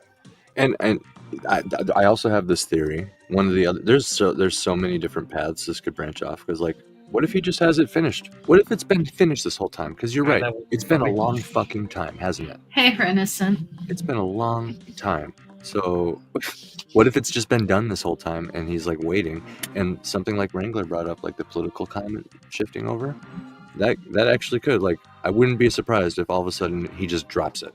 Like, oh, guess what? Boom. I don't know, because unfortunately the political climate shifting is not in the favor that he's been That's leaning on. And that's the other thing. I think it had a more traditional ending. Like he was presenting all this corruption so it could be juxtaposed by a brilliant, honest ending that all the foreshadowing was leading to. Like Euron Greyjoy is about to become the Antichrist, basically. But as we know from any Lovecraftian bargain, that's going to flip on him, and it's going to be some sort of apocalyptic thing that the quote-unquote good guys have to save, or whatever the fuck else happens. And it sounds like he's trying to figure out that whatever the heck else part, right? Instead of just leaning into what I believe was a more traditional ending. What up, Lord Otter? But yeah, maybe he doesn't want to release that because it's a little bit too, like, it would be perceived as like maybe right wing, right? Look at like how people react to Tolkien. That's my case in point right there. So I'm going to shift this conversation over. Yeah. I rewatched 30 Nights, Days and Nights again. Been a while. Movie mostly holds up. I actually really like the vampires in that. I don't know if they're, is their language based on, is it like an actual language, or is it like a made up language in that movie? If anyone y'all know they were speaking. I remember there was something to the language, but I can't remember the details. There's something around the language, though, now that you mention it. Otter, do you know? I'm gonna be the basic bitch here and say that I've honestly never watched the movie. What the fuck? Go watch it. It's not a perfect movie. There are some issues, but it's God, you gotta watch it. I was into it All back in high school, which is why I know there's something to the language that you're talking about. I Yeah. know you're onto something, but I I just didn't know if it was they were going for this is like an old language or whatever, or it's an actual real language that they're speaking. I'm quite sure. Otter, you know what the vampires look like, don't you? I actually don't. Show me. Yep. Yeah. Oh yeah. Oh. All sharp teeth, I believe. Yeah. Yeah. It's a really good movie. On the subject of vampires, Nosferatu is good as fuck. Oh yeah. Oh yeah. The new one or the old one? Both probably, but like the new one. They recreated the scene with the shadow on the wall with the hand going up the stairs. So there's some 1-for-1 shots in there. I'm kind of curious to see what I would think about the movie. I'm not the biggest fan of that director, but from what I've heard of this movie, it sounds like there's some really cool things going for it. So I might have to check it out. Let me put it like this: you get to see all-out scene of like people getting ripped apart by vampires in the town. Well, according to the internet, it's not based on any real language. It's a completely made-up language. So what I was thinking, which was going to the idea like these things are so fucking ancient, shit, but they've made up their own language. Oh yeah. On this subject, in the movie 300, the Oracle makes up her own language. That scene where she's whispering in the E4's ears or whatever, she's like just making up her own language, and they kept the audio from the take and everything and incorporated it into the movie. So that's the actress just making that up on the spot. Cool stuff. 300, the most historically inaccurate movie in history. Yep, making up languages. Yeah, I don't think you go watch that Well, movie for the here's the historical thing. accuracy. You know, it's Here's the based on thing: a comic. 300 is meant to be historically inaccurate. I know. That's why I said I love it. Okay. Yeah, it's great. It's great. It's comic book Hey, accurate. what about Yeah. 10,000 BC then? Same For the as most Sin part. City. There, No one so- talks about 10,000 BC frequency. I bet you most people do not remember. We that try to existed. forget 10,000 BC. All I remember for it is like the movie poster. That's it. I'm with Otter. That's all I know about it. It's a cool I wanna poster. watch I'll it. say that much. Yeah, I'll agree The with that. 300 sequel was dog shit. However, we get to see Eva Green's tits. Oh, Uh, please. You can I see that on recommend. any other freaking movie. Shut up, King Bob. I get another scene of it, okay? Actually, aren't the 300 and 10,000 BC have very similar storylines? Kinda, I think. If I remember right. They both have to go off and face Oh, a jeez. more advanced civilization where their leader claims to be a god. Oh yeah. I think if I remember right. It's been so long since I saw 10,000 BC. That's such a cool concept though, is I remember at the time I was craving a movie like that. It's like, yeah. It's one reason 300 why. is a chick flick. Yeah. But then I saw 10,000 BC at the time and it was just not what I expected. I'm trying to remember. It was like he was caveman. That's it. Yeah, they were hunter gatherers and they had to go fight pretty much proto Egypt, who came and stole a bunch of their, kidnapped a bunch of their tribesmen for slave labor. So the rest of the hunters got together and went hunting the Egyptians. You want to know one caveman story I actually really like? Primal. I really like Primal. Primal's one of my favorite things ever made. It's so good, man. I'm very much convinced that between that and Fire and Ice, those are some of the closest we've ever gotten to a direct adaptation of like Robert E. Howard's writing.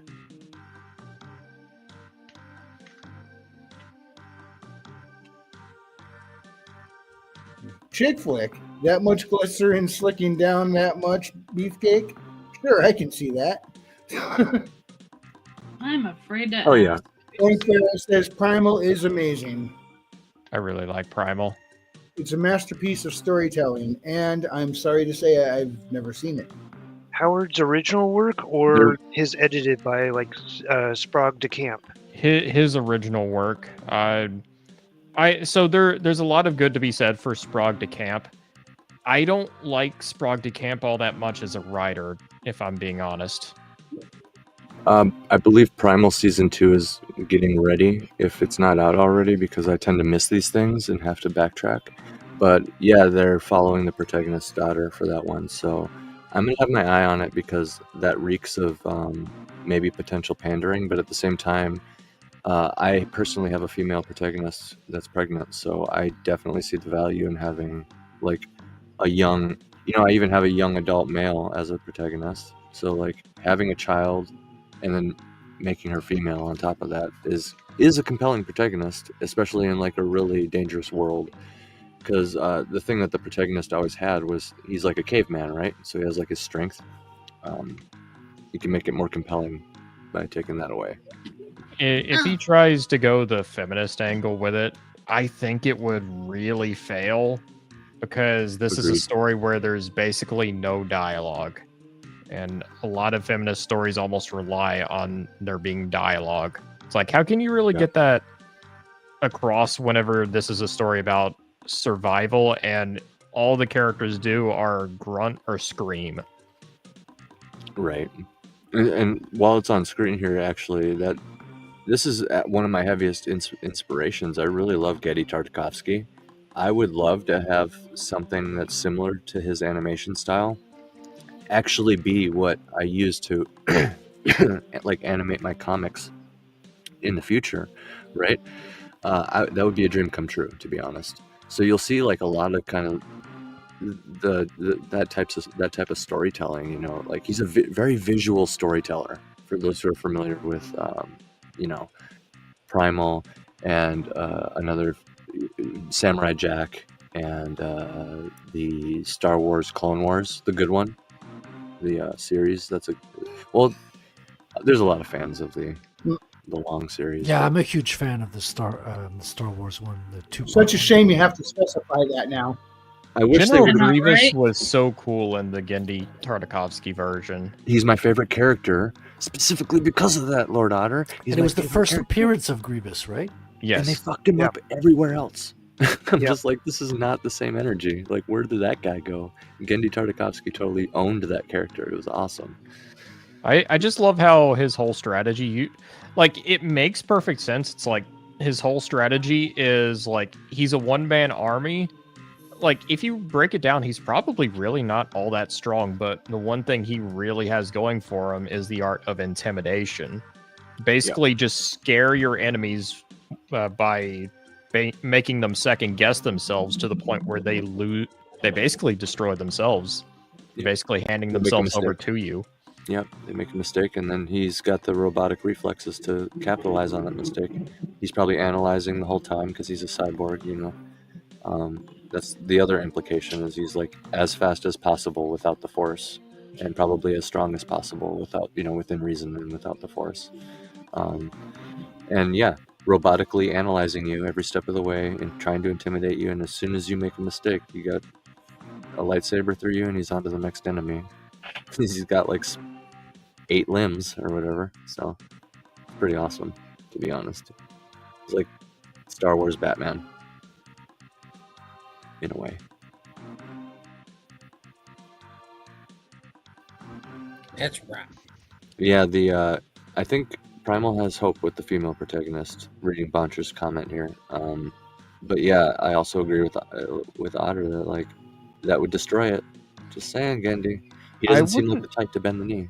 I wouldn't be surprised if he ends up going the Red Sonja angle with it or something. I don't know, man. I saw the stupid trailer for the new Jurassic Park, and I already know it's going to be bad. Wait, there's Well, another one? that's an entirely different argument, though. No, that's because you could tell they went the wrong way with the freaking female protagonist. Right. I just don't know how guns work. Hold up, there's a new Jurassic Park? Oh boy, I Yes. didn't even watch Yeah. that. Scarlett Johansson is definitely girl boss energy, vibe Oh god. immediately. And I'm like, dude, I like strong female characters, but I do not like girl bosses. I don't want to watch hours and hours of. Oh my freaking god, girl the trailer bosses. opens up with stupid member berries. Member? Yep. Already That's what bad. all of the Wow. sequel movies for Jurassic Park from like Jurassic World onward have been about is, hey, you remember this from the first couple movies? Yeah. I So- remember. How many Jurassic Park movies are there now? Like, Hold up. To be fair, I will defend the second one. I know it's Second not one the was great, good. but I do enjoy it. Which one? Which second movie are we talking about? Yeah, here? the answer is there's one Jurassic Park movie. That's No, Lost World was good. It's entertaining. So Nope. You uh, don't not, take never it know. so seriously. Listen, I love. I to watched see them all. A It's little good. black girl fucking doing gymnastics and fucking killing the raptor. a movie I has give- dumb moments, but I still like it decently enough. Here's the thing: the movie actually. Here's one thing: the movie actually made me feel bad for one person's death, which a lot of the movies cannot do. Which is the balding dude, little short dude in the movie, who was using the truck to keep them Yeah. from going The one that over. looked like Mario. I felt so sad for him when he gets Yeah. eaten by the Yeah. two T-Rexes. I gave my take to Was Razor that his Fist name, when I saw Eddie? it. I can't remember. But I gave my take to Razor Fist when I saw this trailer was being talked about with Scarlett Johansson and like the plot leaked and everything. I said they dropped the ball with Jurassic World because essentially, what does that imply? The world is Jurassic. You can make that. What was big at the time, right? Like The Walking Dead and other zombie apocalypse and world-ending movies are always a huge hit. So if you take Jurassic Park and you put it on that scale, where like put humanity back in the Stone Age and surround us with dinosaurs and make like Primal the movie, but with like the occasional gun and it's like Mad Max or Fallout or something. Can we See, that would address- imply the writers have to be smart, though. Can we address that we haven't really had any good dinosaur movies? Because think about it, Jurassic Park. that would have been great. That would have been so good. Because think about it, they're genetically modifying them. They laid the seeds. I'm even talking movie 4, the modern ones. They laid the seeds out with Chris Pratt and the original scientist genetically modifying them again. That Asian guy, I forgot his name. Wow. But he was Oh, wow. specifically trying to make them smarter, right? So what is everybody watching the movie thinking? Like, okay, these are gonna like escape and become Planet of the Apes. That's the plot of Planet of the Apes, and they could have just did that and like made it on the scale of like Mad Max or like Walking Dead or something. And And- starships, and you got dino saucers. Oh, You man. want to know? Oh, You yeah. want to know something? I think it has a lot of potential, and it's partially been explored. Because I've recalled like pretty much all throughout being a kid and even an adult. Sometimes I'll occasionally have, you could call them nightmares, but they're not necessarily nightmares. It's more like a dream of you like going through like a facility. Think like Jurassic Park 1, where it's like, think like Ellie, where she's like trying to turn back on the generator, all the while she's like trying to avoid raptors and shit. Like Oh, that's a really fun premise. You know Yeah. what? And I like think like Dino Crisis or something like that. Have you I seen think you this? could get a lot of mileage out of that concept. Have you seen this? No. Whoa. What? Whoa. Why isn't this a comic? I'm Why put it isn't on. that a Dude's game? making like a fighting game. Dinosaur. It is a game, Aji. Oh. Sign me up. I'm in. Dude, it's actually a really good idea because each dinosaur moves so differently. And Wish Yeah, list he has- on he Steam. has, I like, can the- do that. Get my Steam. Okay. dude, that's sick. That's sick. Well, dude, oh, it's such a good idea. I hope they do really good with it because, like, can you imagine like a pterodactyl? It can't like hold as heavy of a blade, but it can fly around and like it's quicker. Holy shit, dude. Yep. Wish listed. Yep. Oh If yeah. I remember really hope we can correctly, play it it's on like Steam one Deck. dude who's like making it or whatever. But I mean, this shit. Yep. Looks, this is And each dinosaur you pick would have like different viability, obviously, because like T-Rex can hold a lot bigger of a I'd sword. make that sword will make guts blush. You know. Oh, yeah. Oh, yeah. I think that's about the actual size of the Dragon Slayer. Yeah. 3-on-1. Dude's go. like reading Berserk while he's watching Jurassic Park. And he just comes up with this idea. Yep. He's like, I got it. I got it. Dude, I'm rooting for the Scythe. I'm rooting for Scythe. Oh, Pitchfork? Really? That's a trident. Whoa, this is what I was waiting for. This There is what I you was waiting for. Yeah. That's what I'm talking about. Much slower, but like, you're getting one-shotted. Oh, frick. That's awesome. Guns, too. Oh wow. Okay. You had me with the swords. You don't need the guns. Don't jump the shark. This is Oh. so strange. You think? Dude, I love it, though. See, Listen, there's a what we D&D really boss. need in video games. We just need a Sekiro with dinosaurs and swords. Oh, dude. And a fucking Sekiro, chainsaw. dinosaurs died for it. Okay, now you're talking. Yeah, yeah. I You like had where me with this the is rat. going. Yeah. Oh my god. Dude. The raptor chainsaw. See, and this is Oh, what they... come on. Yep. Yep. They did it. They did it. They did the thing. This is where they could have went with Jurassic World. No, I'm Yeah, just this is kidding. what they should have done. They just needed to make it. Dinosaur Honestly, if someone was really smart in Hollywood, they would actually make this a movie. That's what I'm saying. I'd go Where's the fucking comic? watch it. Where's the It fucking looks A like comic? lot of people would go watch it. What's funny is it sounds like a bad anime. I'm ready for it, dude. The best bad anime. Just put way too Yeah. much production into it. Like, give it Yes. give it way too much money, right? And then, Give it the budget of GTA 6. Yeah. $2 billion. yeah. Of the Yeah. Acolyte. That game's gonna be bad. Dinosaur This is a no good idea. Shinobi. But Dino Blade. Sekiro no Shinobi no Dinosaur.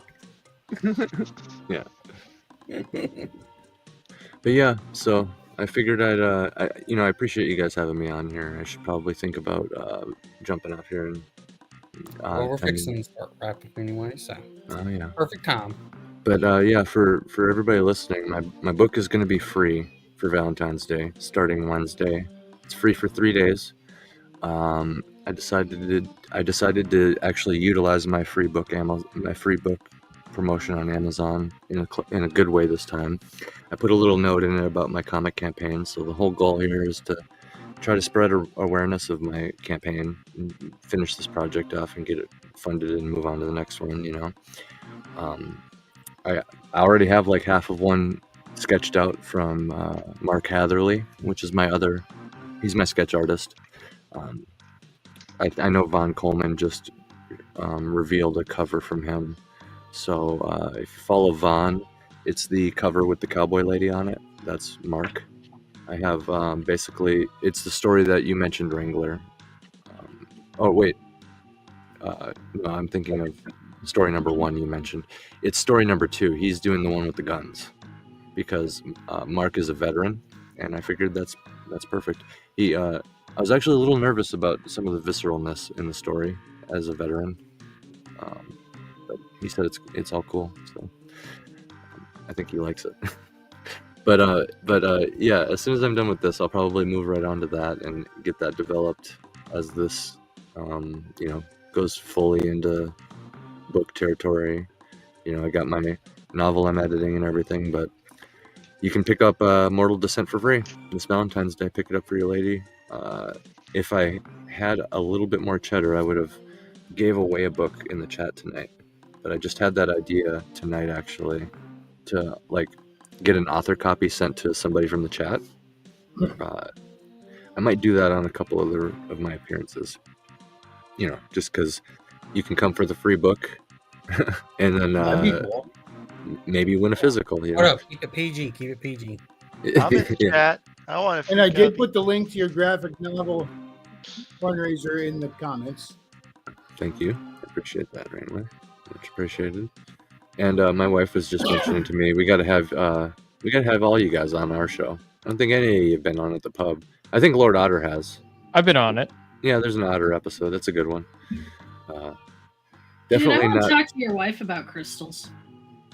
You guys could probably go on for days, I'm sure. I don't know what you're talking about. But yeah, she's dying to have you guys though. To be honest, she mentions it every time I come on somebody else's show. I'm just like, going on Wrangler show. Have we had him on? I don't know if we have actually. Something long overdue if it hasn't happened. So, but yeah, thank Well, you when guys. is that show? Pritchard Pub. Yeah. You guys can sub to the pub on YouTube. Just Pritchard Pub. That's right. And then of course there's Iron Seas too, which I mean you guys are all welcome there too. We I think we do need some guests to fill out the coming months. So hop on that. That was a good time. I was on there with you guys to talk about 300. That was a That blast. was a good one. Yeah. Yeah, we'll definitely take you up on that when the campaign nears. Yep. For sure. I was about to say, technically, I have all the Iron Sea boys in my book. It will eventually happen. Like, go somewhere else with that. Collect them all. And She anybody has all who's the boys and then end sentence. Whatever. well, and anybody who's on Amazon too. I suggest anybody who's on Amazon do what I'm doing, and like whenever you see those 5 free book promotion days pop up, schedule it out and then book some days on some shows and just come talk about it, even if the book's been out for a while like mine. People like free books, and a lot of the issue is just not knowing when it's free. So I highly Yeah, recommend but it. I like paying people for their books. I'm Yeah. weird. Yeah, you could always do that too. I believe like I have to, I'd have to order the author copy to give away a free book for the chat. So I mean, there's always the option of ordering a physical while you're there if you guys want to, but I'm not gonna push that as hard as just like, I don't know, letting everybody know it's free and available. I'm just happy to get my little note about my comic to them, like, hey, this exists. My comic exists. How far are you from your goal? I believe we're about 1/7 of the way done. Okay. So we this first push has covered the covers and a couple pages. Basically, it's all interiors from here on out. I think I'm gonna get 1 or 2 side things covered, or sorry, colored. Like I mentioned, Mark Hatherley. I think I'm gonna have him do another cover, and just kind of surprise everybody with that. I don't know which one is going to be the main one that I put on Amazon. I'll probably have to pick one of the Luke covers, which I'm assuming is going to be this one that he's finishing up. He said he's going to be done with it this week. So there's a new cover reveal, potentially on the next episode of whatever show I appear on talking about this. So that's exciting. I really can't wait till that's done. Cool. The thumbnails he was sending me were really, really badass. Nice. So yeah, I'm excited for that. And yeah, just like I said, just interiors from here on out. Once it's all done digitally, I'm just gonna send it all out to all the backers that are already there, and then we'll keep the campaign going to try to cover the printing cost of everything.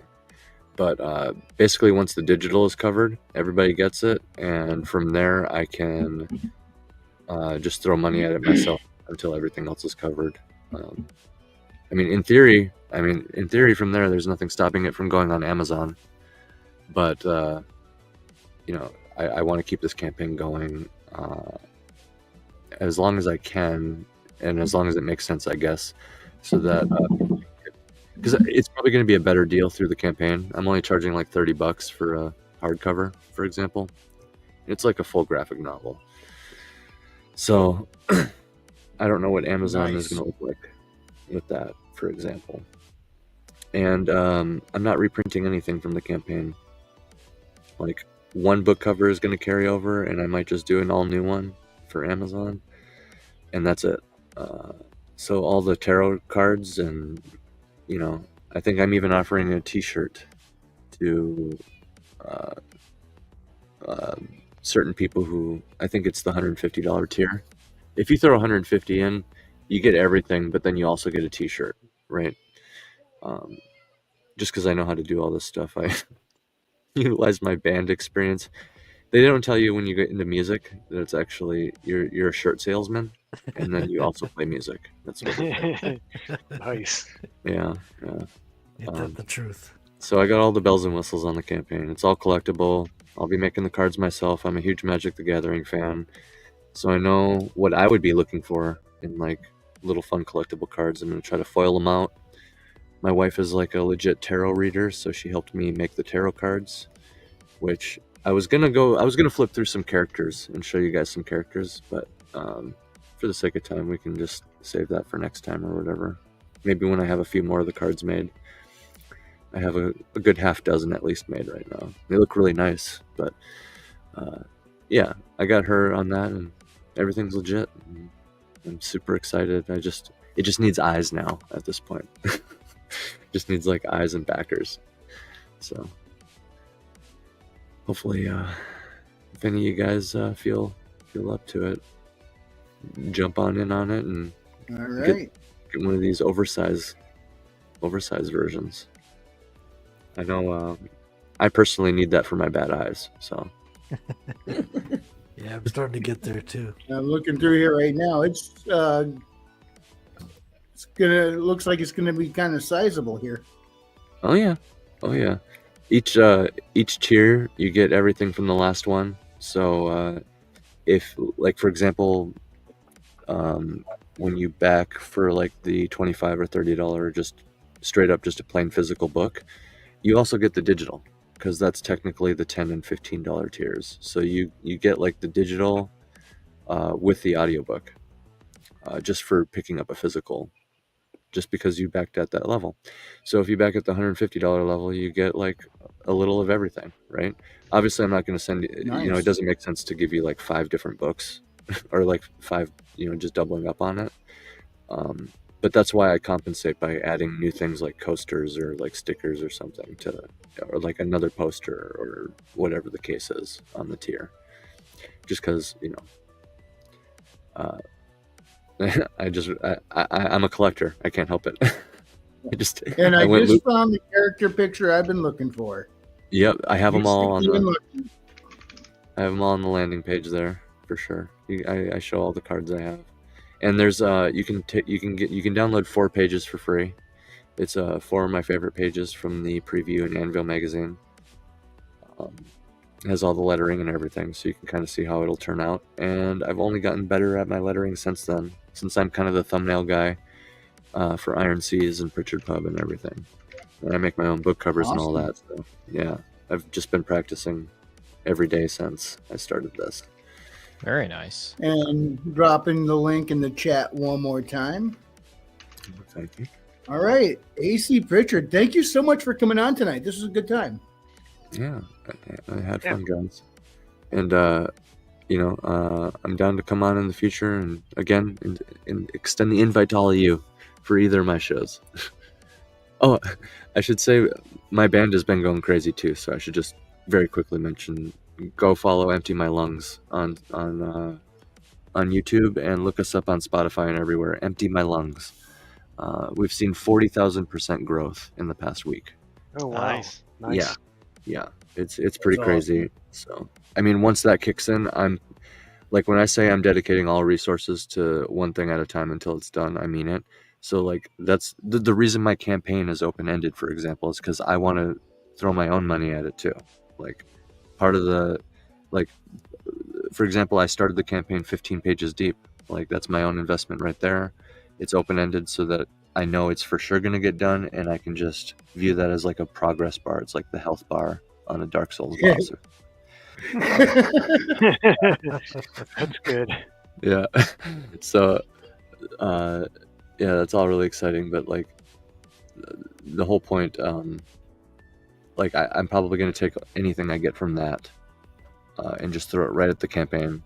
So that's why I'm kind of doing this again. Like, even if I don't get any backers, I need to tell everybody, just in case like my band kind of takes off and I suddenly just fund it. Because I would do that. If I got the money, I would just throw it all right at the comic, finish that off, move on to the next thing. Because I need to promote things like my podcast and my actual novel that I'm editing right now and stuff like that. Instead of just being on this comic. So make sure to shout out your YouTube channel, because you do have a podcast. A few of them you do. Oh yeah, Iron Seas and Pritchard Pub. You can find us both on YouTube. Iron Seas is like we review movies. It's more laid back, kind of like this with you guys. Pritchard Pub is more like we have one guest on, and me and my wife and you kind of all sit down, and it's a little bit more like Joe Rogan, where like, yeah, we're going to talk about your project, of course, that's why you're here, but maybe we'll branch off and talk about other random stuff too. It's like an interview, but informal. It's very chill. Yeah, we weren't afraid to branch off. Like, I can't remember exactly what we talked about, Otter. I think in our case we were talking about the Fallout TV show a lot. That's right. Yeah, that was topical. Yeah. Ooh. It was a valuable episode too at the time. Man, that feels like a distant memory now. Boy, do we still have this up. It's going to be season 2 soon here, isn't it? Are they making one, or did they film Oh it? yeah, that show is wildly successful. Made yeah. a lot of money. They're going to keep going, and they're going to pander to the fans. So there's heavy pandering, but at least it's to the fans. Now, I think they missed the ball by not making the trans actor the doctor. There's a crazy doctor that's obsessed with altering their body and drugs. So they could have just made that the trans actor, and everybody would have been like, based. It's awesome. It's actually clever, right? But no, they're like Brotherhood of Steel. They're like Brotherhood of Steel. Because why not? I don't know if I would have called it based, but at the same time, it's a cool idea. I would have loved it. Yeah. I wouldn't have even cared. I would have loved it. That's Yep. like, yeah, act like that crazy doctor too, please, because that would have been great. That's who it would have been. That, let's face it, in the Fallout universe, Mad Max universe, Boy and his dog, whatever, even Walking Dead, that's who's gonna be like that. Is the people who like lock themselves in a pharmacy and I don't know, started getting dysmorphic over the years. I don't know. I digress. Or I dig myself into a hole or something, All right. Well, parting plugs. Otter. Well, if you want to find out what the Otter does, you can check out his Swords and Sorcery book online. I actually got the 4th draft done for my 2nd book. Right now, I'm actually getting into polishing. Also taking a bit of a quick reread myself. I'll neglect to pat myself on the back because I am inevitably going to sound smug because, well, I've already, and here I go. Other thing you can check out with me is I'm streaming Red Dead 2 as of the moment, and I've been having a ton of fun with it. I'm blind as a bat when it comes to the game, and it's been a fun process of discovery. So if you want to check out that, I've been streaming pretty consistently. Sometimes I'll stream on Mondays. I've been streaming a lot on Fridays and Saturdays. So be on the lookout for that. I forced him to finally get the game. All You right. regret not Raven. playing it sooner, don't you, Otter? It's a very good game, all right? The drinking mission was worth it. Trippy was waiting for me to get to that mission. Wait until you get to the Uncle Fester, or not Uncle Fester. I wonder why. Lenny! No, there's another one. Also, how long is that game? I'm honestly Raven. curious now because Um, that game has legitimately surprised me with how much is packed into it. So if you want to do, I don't know, I'd say 40 hours is a normal. If you're just going by missions and you're not really doing many side missions, Yeah. it can get you to 40 to 50. Okay. Makes sense. Matter of fact, I can look at what my previous playtime was, the last playthrough I did, but that was doing almost everything. Raven. I actually got a burst of writing in this last weekend, so I'm happy about that. But since I don't really have anything here for anybody to go look at, go check out The Record of the Paladins by McCoppin, since he was here earlier. Nice. King Bald, Bob. I should change it to that. That's brilliant. Yeah, I posted the link in the private chat for the Substack. Still do reviews. Maybe sometime if I ever have any free time, I might start writing stuff again. We'll see how it goes. But I'm just here for color commentary. That's mainly what I do. Canceled. Maji. Oh no! Oh shit. Anyway, I'm Maji-chan. I'm working on it. Eventually, we'll get done. That's all I got to go off of. Just gonna say. Oh, you know what? You what was it, Captain Bob? That was your original one. Yes, sir. Here's your new one. He found Captain Winky! Brilliant movie. I love that movie. No, Could not make it today. It's getting there. It had to go through a complete rewrite process, so I might as well have written an all new book with some new characters. But at the same time, it's gonna be worth it once it's done. Nice. Frederick. imakecomics.com.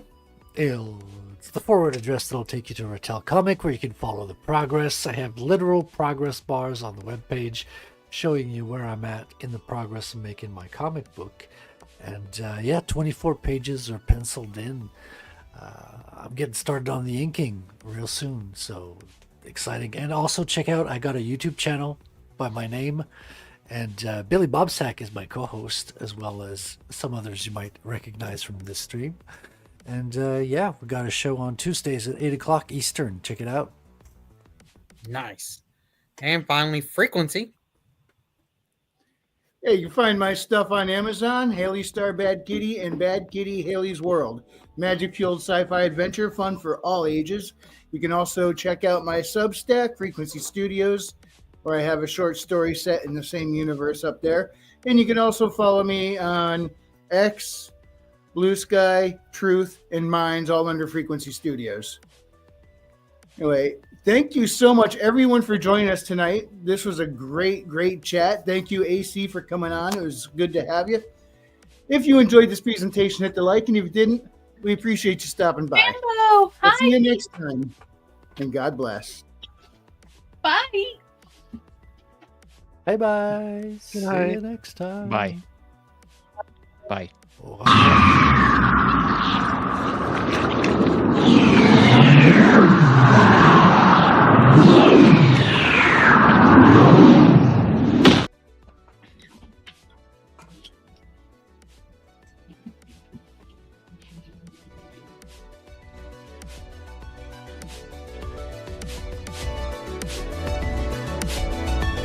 That gave a new meaning to milkshake.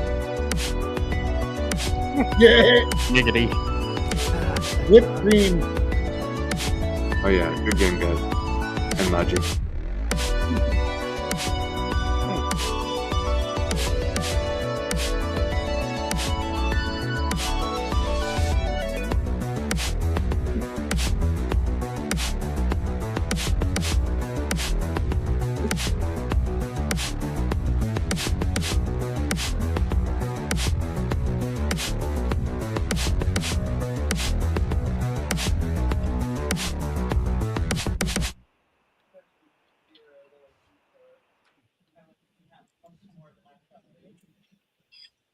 Jewish space laser. Good night, everybody.